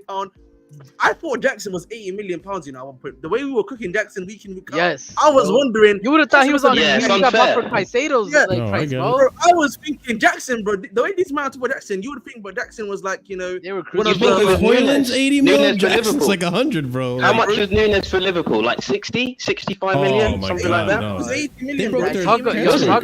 Talk about stinky, bro. Nunes. Yeah. But that's another one. Like, they got burned by a high transfer fee and high salaries with that guy. They can't get rid of him. Yep. Same thing with Diaz, low key. He ain't moving. Yeah, Diaz. But the thing is, at least with Diaz, they only bought for 30 million. They only bought Diaz for 30 million. So yeah. But I'll tell you what though, that Samu guy, people say he's similar to Jackson. I actually think he's a bit different to Jackson. I think he gives you a bit more. I think he's got header, he's a different profile. Strong, he's more of a baby Victor, bro. He's more of a baby Victor than a yeah, exactly. Like I don't have a clue what people mean when they say Jackson. He's basically Osimhen region, just worse. Osimhen light, bro. You know what he is, yeah? Samu, I've said this before. Samu, remember, Marshall knows this. I was telling him, bro. He was the Broha replacement. Samu's meant to be the Broha replacement for us, but now, essentially, like, Broha and him are very similar. Like, him and Broha are actually very similar. If you actually watch young Broha pre-ACL, the way he plays and the way Samu plays is very similar, by the way. Because that's exactly what happened last season, bro. We lost Jackson to AFCON, and I said it before. I'm like, bro, as soon as we see Broha, people are going to be crying for Jackson to come back. What happened? People were sobbing for Jackson to come back. Bro, I just didn't think Broja would be that bad because, like, I remember that the first injury, season though, for I think. Broja. Yeah, the injury fucked him up. Those type of, I knew as soon as he got the injury, I knew what it was, bro. There's like literally no player, not even Ronaldo, was able to really recover fully from that injury. Yeah. That sucks. That sucks. Yeah, it was unfortunate, man. It was unfortunate. Yeah, because he actually looked somewhat promising when he came in under Graham Potter. But I mean, whatever. I mean, that was a weird season as well. It is what it is. Yeah, I mean, did you guys speak about Enzo getting vice captaincy? Apparently, no, we didn't. I can bring it up. I got it right here. I can't lie. That's a bit. I can't lie. That's very cheeky of the club, man. Cheeky, bro. That's Chelsea, bro. He said Racismo, vice captaincy. They heard Racismo. They said vice captain. That's crazy. Yeah, what has he done to be? We're literally never. As well? We're never beating the allegations, bro. Not for a We're never gonna beat the every allegations, season. bro. Like we're never beating allegations about racism, crazy. bro. I'm telling you, man. We will never. Chelsea was bad. too long. Chelsea though, isn't it? Bro. John Terry days and that. We'll never beat it. Come on. It's just tough, bro. I just wanted one season, one quiet season, bro. Well, you're a Chelsea fan. You should know, man. We never have a quiet season. We've never had a quiet season. The last thing you lose is hope, brother. The last thing you lose. You know what it is, man? I've said this before. Chelsea needs to have like a HBO, like drama season that starts at the transfer ban year. Because every season after that has been like craziness happening. Oh yeah, for sure. The first year with COVID, the second year the UCL, Chelsea, bro. second season the UCL title, third season liquidation almost happening, and then getting the new ownership. First year of the new Amazon would love us. Netflix, Amazon. Last year, obviously, I don't even know what's gonna happen. Oh my god, bro! But everyone would clown us though. Everyone's clowning us, and we don't need any more people to clown us, man. Bro, the TV show for us, bro. I'm telling you, if they do something like this for the future for us, bro. Oh my. Also, god, Enzo got it because he's not one of the senior members of the team. It is what it is. That's why he got it. It's that simple. We moved on. Is he moved on vocal? too many people. We moved Does on. he chat to everyone like that? Tosin's gonna get it eventually. That's the thing, though. I'm not gonna lie. Actually gonna get it. I'm not gonna lie. I think as much as I hate to say it, I think Enzo he has got like captain like material. Yeah, you can tell you can tell in the games like the way he speaks to Modric, like when he's fucking up, like you can just tell he's got that kind of. One guy he speaks to. He speaks to all of them. Nah, I haven't really seen it. I'll be honest. There's even matches where there's matches where he gets the ball and he's organizing the players like you need to be here, you need to be there, like he's doing everything. So yeah, he's got the material. He's doing what Jorginho was doing pretty much. If you guys remember, I know a lot of people don't remember it, but in the game against Man U, he was the one that sprinted to the corner to take it, yelled everybody to get into the box, and he was the one who saw Palmer by himself. That's what I'm saying. Like, is he vocal during matches? Yes, 100% he is. It is what it is. Yeah. No, I mean, despite the stupid shit he fucking did, I mean, he's still a good player. That's the thing. I can't take away the fact that he's a good player. I mean, I did want to analyze this at some point, but we're at that point too where it's like, we never even got to this. Marshall, just give up, bro. Give up, Marshall, man. What do you mean, bro? It's the goal. Oh, what? We scored. Okay. Yo, this is how preseason has people, bro. The transfer window. It's like I don't want to see anything positive. Like what the fuck? I thought that was the second goal we conceded, but it's our goal, isn't it? Bro, it's the other side. Okay. The other side of the field. Yeah. It's our goal. It's our goal. This is hold up. This You is the think one Samu Nani can scored. get? If Nani can get on the end of that, Samu's getting on the end of that. Let's be Definitely. real. Yeah. That's what I think too. Like I want to see how Samu cooks because, I mean, they. Bro, you're gonna be seeing Samu. You're gonna be seeing Samu in Belfast. You know what I mean? When we're playing in Belfast against some Irish team, you know what I mean? That's where you're gonna be seeing Samu. I mean, Against probably the Wi-Fi passwords for sure, bro. He's gonna be playing in Wi-Fi Braga actually in passwords is Portugal. He's crazy. gonna be playing in Braga in Portugal. You never know. Probably. Let me think of. You might be joking, but that's actually serious. That's who we might No, get. I'm being serious. I just No. That's actually serious. He's That's what I'm playing saying. Conference League games. He's playing Conference and FA Cup. Our Basically playing those games. Our B team will be making movies in the Conference League. It is what it is. Yeah. Because we have to win that competition. I'm so sorry if we somehow don't. We're washed. We're like truly washed. Our only That's like team- gotta be a thing. Yeah. Actually, like I've said this before, our starter should only be playing for this team. Yeah, literally, guess what? Right, they should be only playing in the final. Simple as that, bro. Final. I was saying like start integrating it a little quarter to get them into the used to playing in between weeks, in the weekdays. so it's not too I'm much. not gonna lie though. What? No, I'm just thinking like, Ahmed, this is your 1-2, the ones that you were, talking about. Because I just deep the play. Like this is actually a good like sequence of play. Sterling to Gui just freaking does this 1 touch, 2, and then goal. I told you, Like, bro. it was 1 touch, bro. That's what he's been trying to tell these guys to do. The problem is, bro, man, you were worried that it wasn't there. It's like, no, it's there. It's just it depends on the context. Do you know what I've We haven't noticed as scored well? a goal like that in ages. When's the last time we scored a goal like that? Like a headed goal. I haven't really seen a goal like that. Gui has been so impressive. I'm not gonna lie. And the thing is, Jackson's gotten a ton of chances like that. He skied it. I remember, I've seen. Yeah. Saw it. He would actually like misplace it. It would go over the goal or to the sides. Like those opportunities. Maybe this injury allows Jackson to actually relax for once, and then when he comes back and he's gonna be good enough, hopefully. Didn't that Mark Gui score a header as well? Hold up, he relaxed after the AFCON. He came back. He was good. He was on form. Oh, 100%. That AFCON changed him, bro. He got like confidence and stuff. Exactly he wasn't playing. Really good. I mean, he was relaxing in that AFCON, bro. He got to go back to the homeland, bro. He was chilling with the family. He got the mood up and everything.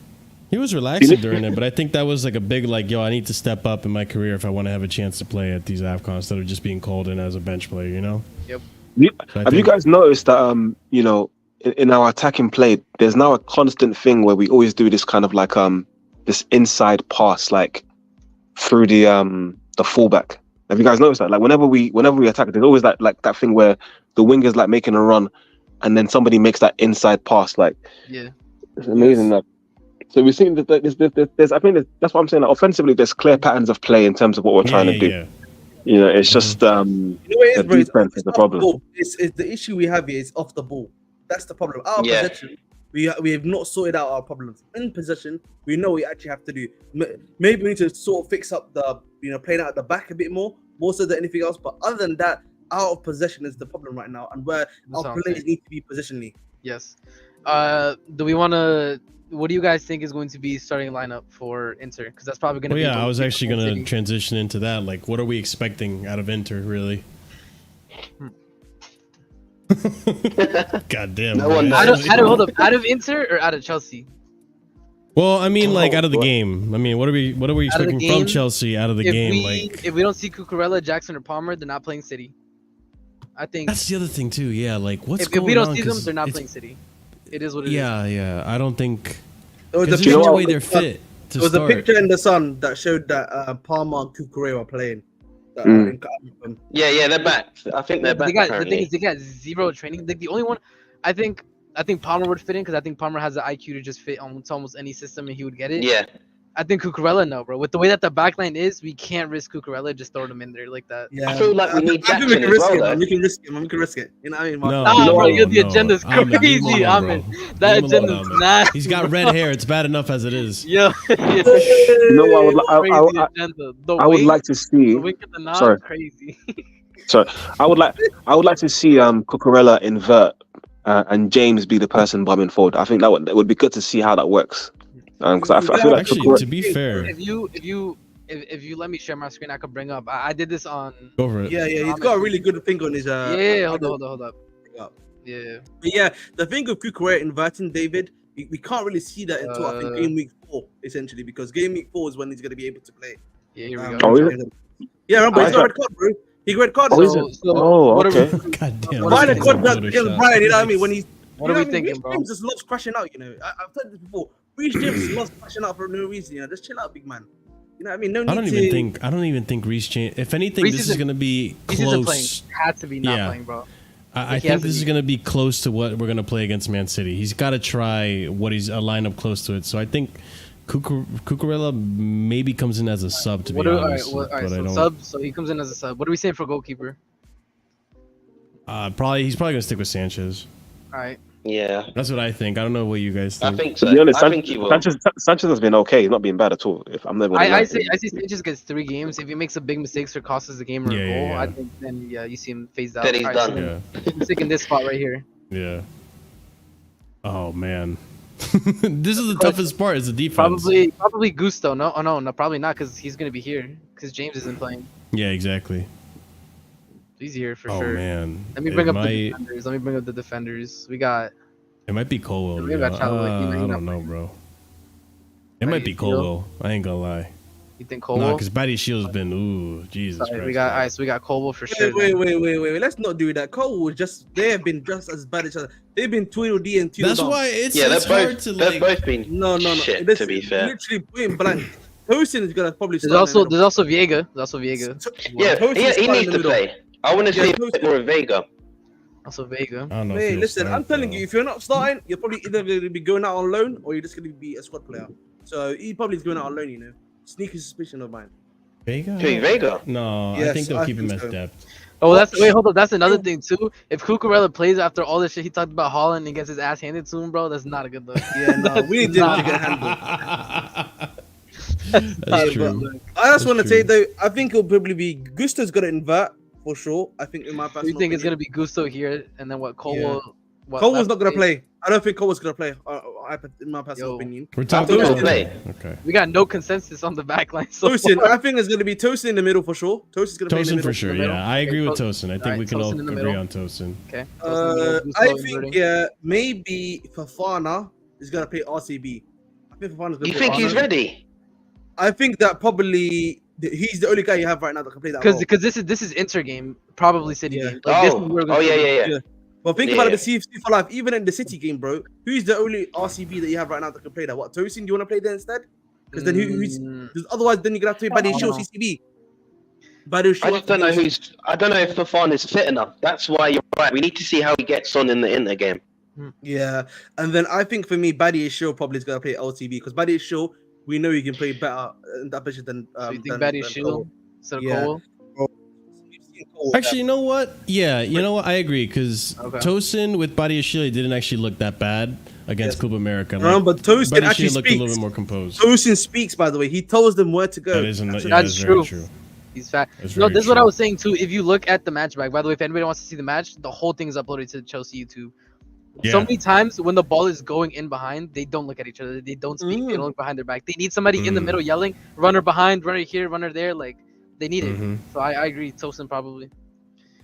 Reece probably won't play this game. He might come in as a sub, but he's probably going to test something close to what he's going to play against Man City. That's what I would. Yeah, I don't want to see Reece. I don't want to see Reece. I want to see Gusto on that side because he'll be starting in the next couple of games anyway.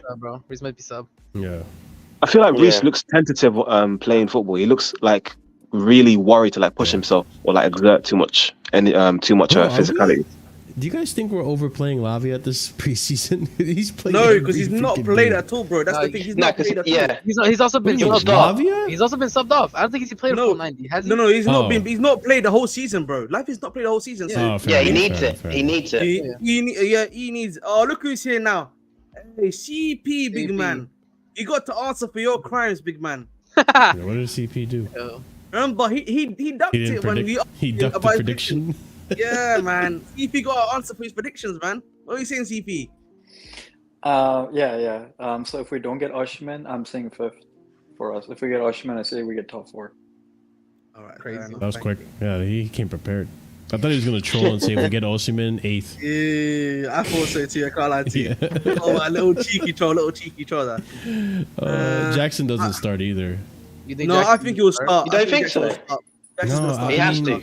Because we have these are our He'll come in as a sub, maybe. No shot we're doing. No, he's gonna start. He's gonna start. Kieran used to be Hall, remember? We thought he was gonna be a sub, but then he started actually the game. I think Jackson's gonna start the game. So what's our midfield? Lavia starts too next to Gusto, probably.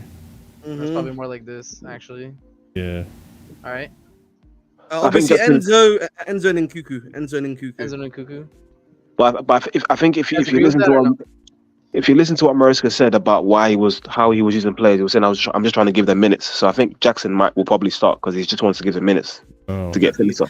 Then at that point, I think Caicedo starts over Enzo because Enzo just played a full 90. All right then, if you want to do that, then we can. Yeah, maybe.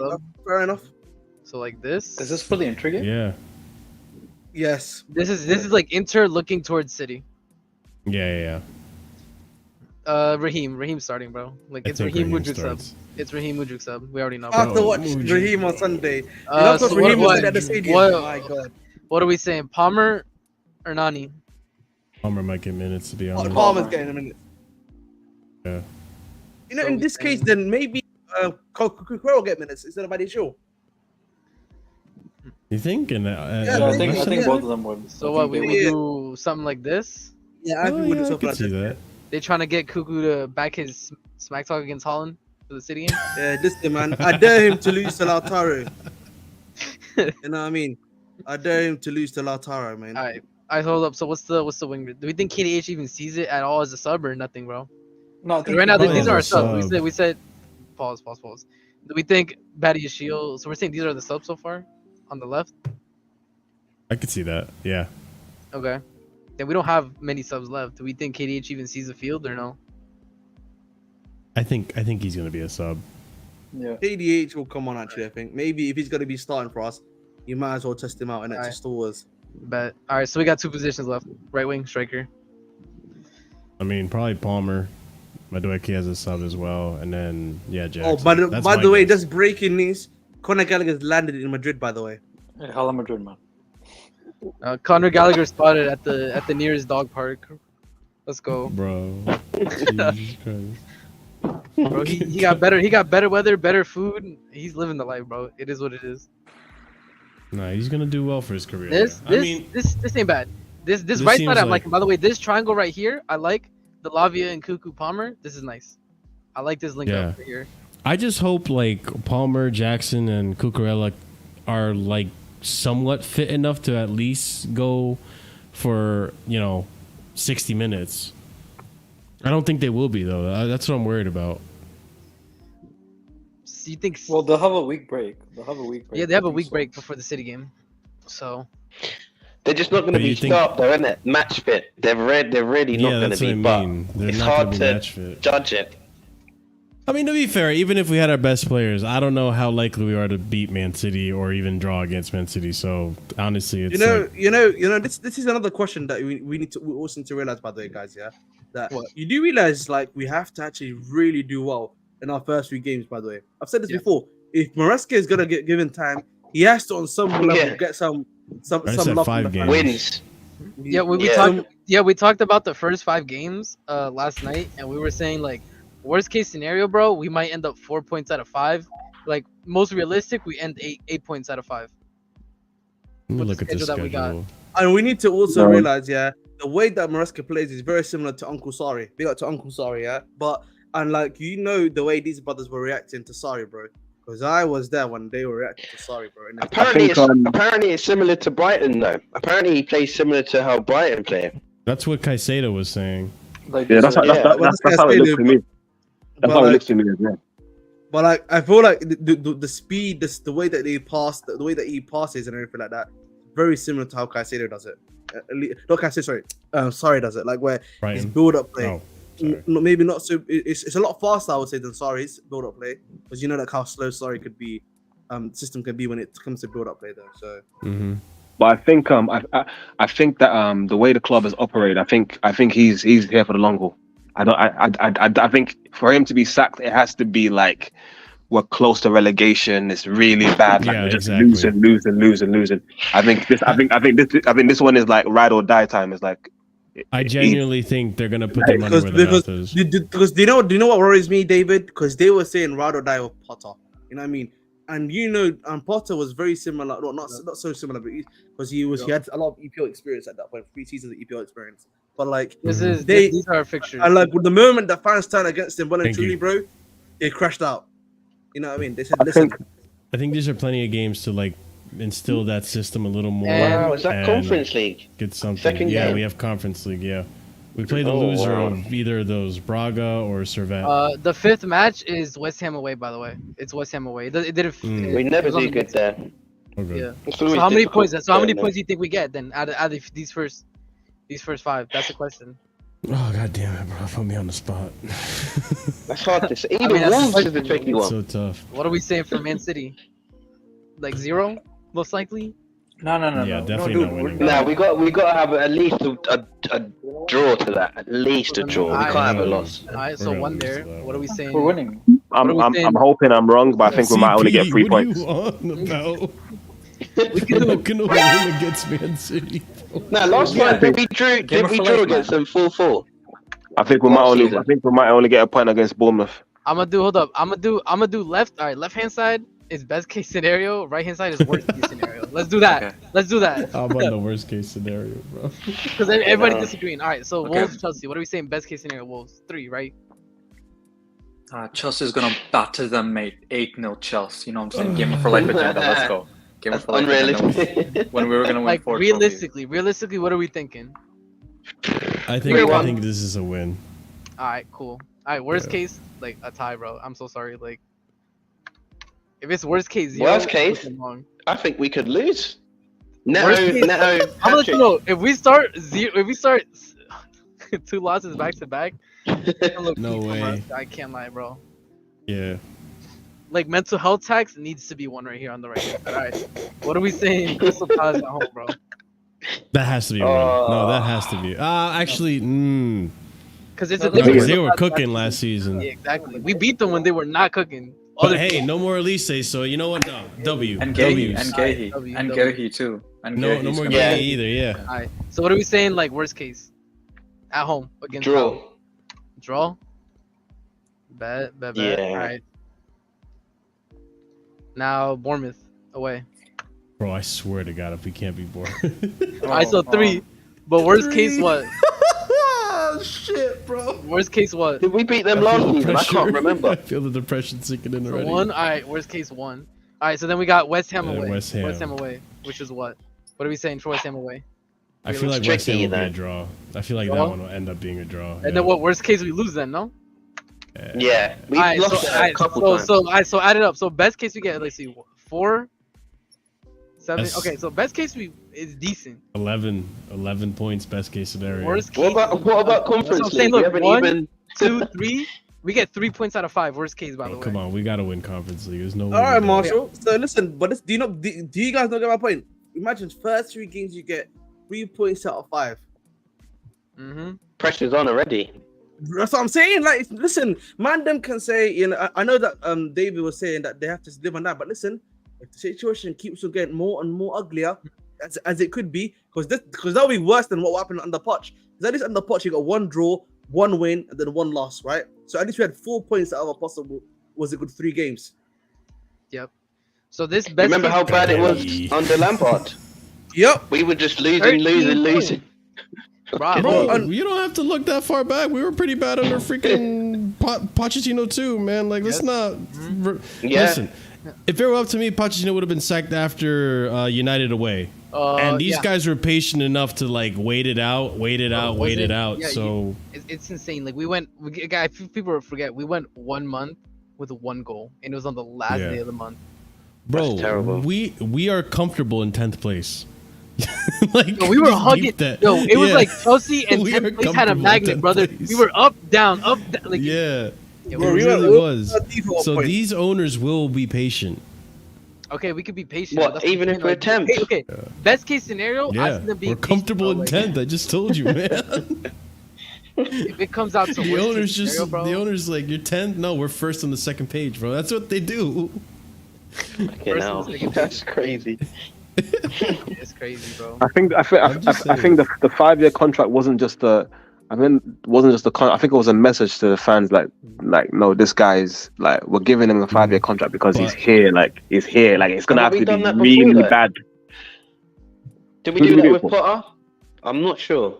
Yeah, but Can't remember. I think the problem is the problem is that it's fine to like sack a manager when you've said you don't want to sack managers, but when you sack 3 managers, like at some point you think to yourself, you know what, like yeah, it's ridiculous. No, I get now I'm just gonna keep this guy. Like if it has to be really bad for me to get rid of you, yeah. Big up Flawless, Sarcasm City for the raid. Big up to every single one of you for coming in. If you are just tuning in right now, smash that like. Let's see if we can get to 100 likes, because I know Flawless is bringing a party. So, but big up to you guys. Thanks for being here. Big up Flawless for the raid.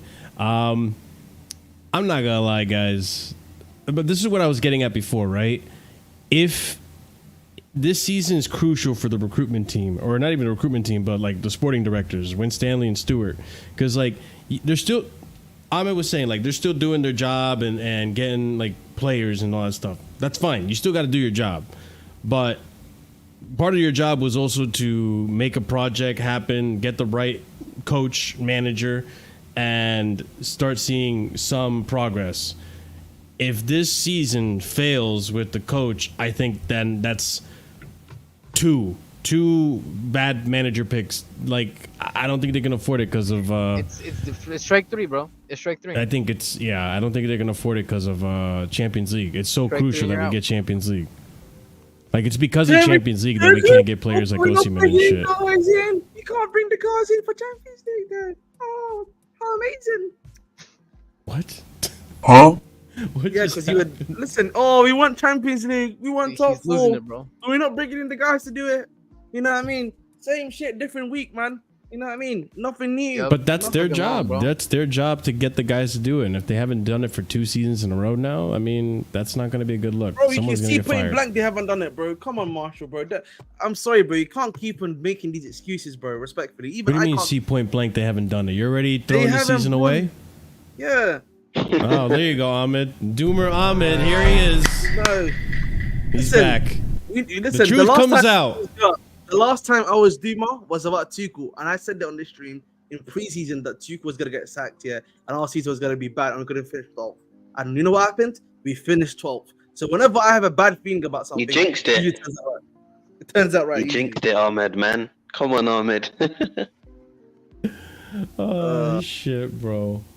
Listen, flawless, bro. Listen, man. Worry about United, man. No, Flawless is right, man. Hold that, fam. Flawless is right. Big up for the raid again, Flawless. I think we're about to wrap it up anyways, but I was just about to raid you, actually, funny enough. Beat me to Damn. the punch. No, it is what it is. But, hey, I mean, when's the next game? When's the Inter game? Sunday. It's right here, Sunday. Yeah. I might be Oh, no, going no. to the game, Marshall, actually, so there might be no stream. Oh, look at you, man. The one So time you I might be get to able watch to Cucurella live. watch You alone. get to watch Are you gonna Cucurella watch Wait. Cucurella live? I'm waiting till I've watched Cucurella live You already. can't bro. miss I've gone to the Cucurella game live, a lot. bro. I've been to a lot of The games. man's got red hair now. Listen, It's don't worry, the man. weirdest Korea's thing. getting cooked. My camera's ready to send to you, Marshall. I'm gonna send it to you specifically so you can read it. The camera's not ready. Got it. Alright, now the camera's gonna be on. You know what I mean? You know what I mean? It's gonna be closed. You know what I mean? I've got a little screen. Close the camera. You can't. Old Gallagher's not there to distract you. You know what I mean? anymore, And so. Sterling, don't worry, man. When Sterling's brought into people, that's as he was in front of me against Leeds. Don't worry, I'll be there no matter what, man, to send it to you too. We'll see. We'll see what happens. Hopefully, like, we get a win. Hopefully. My guys follow us. Yes, sir. Hopefully. Yeah, we need And to CP, win. hopefully We you're should. cheering for the right team. All right? I don't want to hear this Lautaro prop that day. Sorry, man. You love Lautaro, my Lautaro. striker. I thought you love Lautaro, bro. What's going on? Me? Yeah, you were the one that saying, oh, Lautaro. Well, I'm starting to turn a page on Lautaro, but for the longest time I thought that guy was garbage. Yeah, see, you're again another serial glazer. Marshall the serial glazer. I'm not a glazer, bro. I thought he was garbage. So I'm trying So to tell you've gone from hating him to now loving him. So you become a glazer.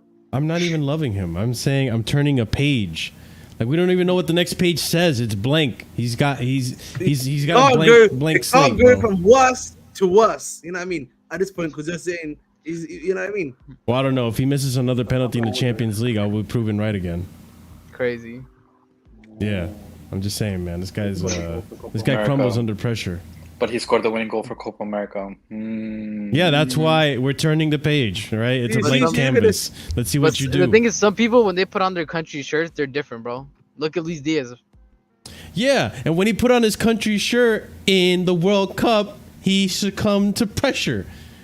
And then when he put it on after he decided to, lift some weights at the gym and put on some mass, he was like, you know what? I'm the guy. I'm sure All mental Martinez health, was man. like that for Argentina, though, in the World Cup. I'm sure he missed a load. We see when he was poor in that World Cup. He was awful for a long Yeah. time with Argentina, bro. Let's be honest. That's why Alvarez took over so easily from him. Yeah. And then Alvarez dropped the stinker during Copa America, too, and now Lautaro ended up getting Golden Boot in that tournament. He was good that tournament. I'm not going to take it out away from him. By the way, I gotta say this: Golden Boot for back-to-back Euros was own goal. So Europe, you can hold that. True. For all the Euro supremacists, it's such a good tournament. Bro, Have scored back-to-back. Copa America was clear. Copa America was so clear. Yeah, everything, Entertainment-wise, at least. Like, it was Entertainment-wise, so it was 10 out of 10. entertaining. Come on, bro. Yeah, it was so entertaining. I loved Copa America. But that being said, I think I'm what gonna did call Peru it finish, here. by the way, Marshall? What did Peru finish in the? We don't talk about Peru, bro. That's We crazy. don't talk about Ahmed. Peru, man. You don't come from him. We don't talk about Peru. We don't talk about Peru. Get out of here, bro. Is that how bad they You did? can go Peru backstage. had its We're gonna Peru had its throw glory hands. days. We're gonna throw Glory days hands. was 6 years ago. When I meet you, bro, when I Ask meet him you, about we're Somalia gonna throw now. hands, and when you wake up, you're gonna be wearing a Peruvian kit, bro. When people fucking ask you where you're from, bro, you're gonna be like Peru. You're not gonna say Somalia anymore. Yeah, you can ask them where Somalia finished in AFCON. Yeah, I know. See, I won't stoop that low, though. I won't stoop that low, bro. Oh my god, I love pressure on you, Marshall. It's too easy, bro. Yeah. Nah, man, we don't talk about Peru. But all right, ladies and gents, that was the call-in show. Good call-in show. Big up RSM, big up Ahmed, CP, David, and CFC for life. Everyone else who joined in as well, big up to you guys. We'll be back on Sunday. I'm pretty sure we'll be talking about the result of the game and probably all the other stuff that we missed out on this week. Literally, what was it, Ahmed? Like an hour after I ended Casually Chelsea yesterday, or no, Sunday, the Conor Gallagher transfer got announced, Bro, which is lucky crazy. I was playing League a little bit, yeah. Bro wasn't thinking about sleep at all. 1 hour later, I just say, Conor Gallagher, here we go. And I thought, you know what? Let's risk it for a biscuit, you know what I mean? All right. Yeah, no. So we'll talk about the Conor Gallagher transfer, the Samu Omorodion one, and all this other stuff on Sunday. Yeah. We could be talking about Osimhen to Chelsea. Who knows? I don't know. Osimhen to Chelsea, you know, Osimhen to Chelsea, you know, it's like me going to Mars. It's not happening, bro. You know what I mean? Thank you. I mean, don't smother your dreams before they can become. I don't know. Yeah, see, I don't know. you I'm see, losing my Marshall mind. is This is after 3 hour marks. After the 3 hour mark, I start losing my mind, bro. Yeah, I start Marshall, losing my mind. no juice, Marshall, no juice. No more juice for me, bro. All right, I can't do a 4 hour stream. But yeah, if you guys are new to the channel, you already know. Smash the sub button, subscribe. We're on our way to 3K. If you haven't done so already, also hit that like button so that the algorithm helps me out in getting the channel out there. Check out the links in the description. You got Ahmed's channel there and all this other content as well. Almost at 2K, you know. I'm almost at 2K. Almost at 2K as well. 95 away. I'm 95 to 2K. Actually, bro. RSM, you have a channel now too, so Yes, I'll let you plug yourself, man. Go ahead, Yeah, man. go follow. I'm doing Chelsea watch-alongs. I'll be doing player ratings and stuff like that after games and stuff. So come check me out, bro. Yeah, big up. And then also leave a comment down below. Let us know your thoughts on everything we discussed about today. Check out the memberships. Big up to Soliman for the 5 gifted memberships. I'll go ahead and add those guys to the list, to the membership tier. But also anyone who is a member and is a member of the proper casual and higher tier gets shout out at the end of every show, and that's going to go to Adrian, EE, Hassan Nawaz, Uncle Gesture FC, Will, Dark, Soliman, and Scott. Thank you guys for What about me? You're just on the regular tier. You're on the casual. You're a casual. That's what So you the are. casuals don't get rated around there. The casuals get a thank you from me. They don't get singled out honorary, shout out at the end of it. Yeah. Wait, what's like the top tier, like match going? Like the top casually top for tier. magic. I think it is. I think it actually is match going casual. That's hilarious, Like dead bro. ass. It really is. So yeah, and those match goings casuals, they start off. We'll have more perks as the channel expands, but the match going casual tier, they get the link for the call-in show immediately, so they get to start off the panel and start off the discussion. So a lot of cool perks. There's gonna be more cool perks to come. Like I said, let's hit 3K. I got big stuff for you guys when we hit 3K. We're gonna rate out. This big stuff I've seen it myself, so hey, make sure to tune Yeah, in, bro. no, there's big things coming. Ahmed's seen it, so also pause. But yeah, we're gonna go ahead. You are This is where we get out of there now. Listen, I said pause. I said pause. All right, that's why I said pause. Anyways, we're gonna raid out to Ziad. Go ahead, copy and paste the raid message. We'll see you guys on Sunday for the Casually Chelsea show and the review of the intermatch. Y'all have a good night. As always, stay casual. Peace.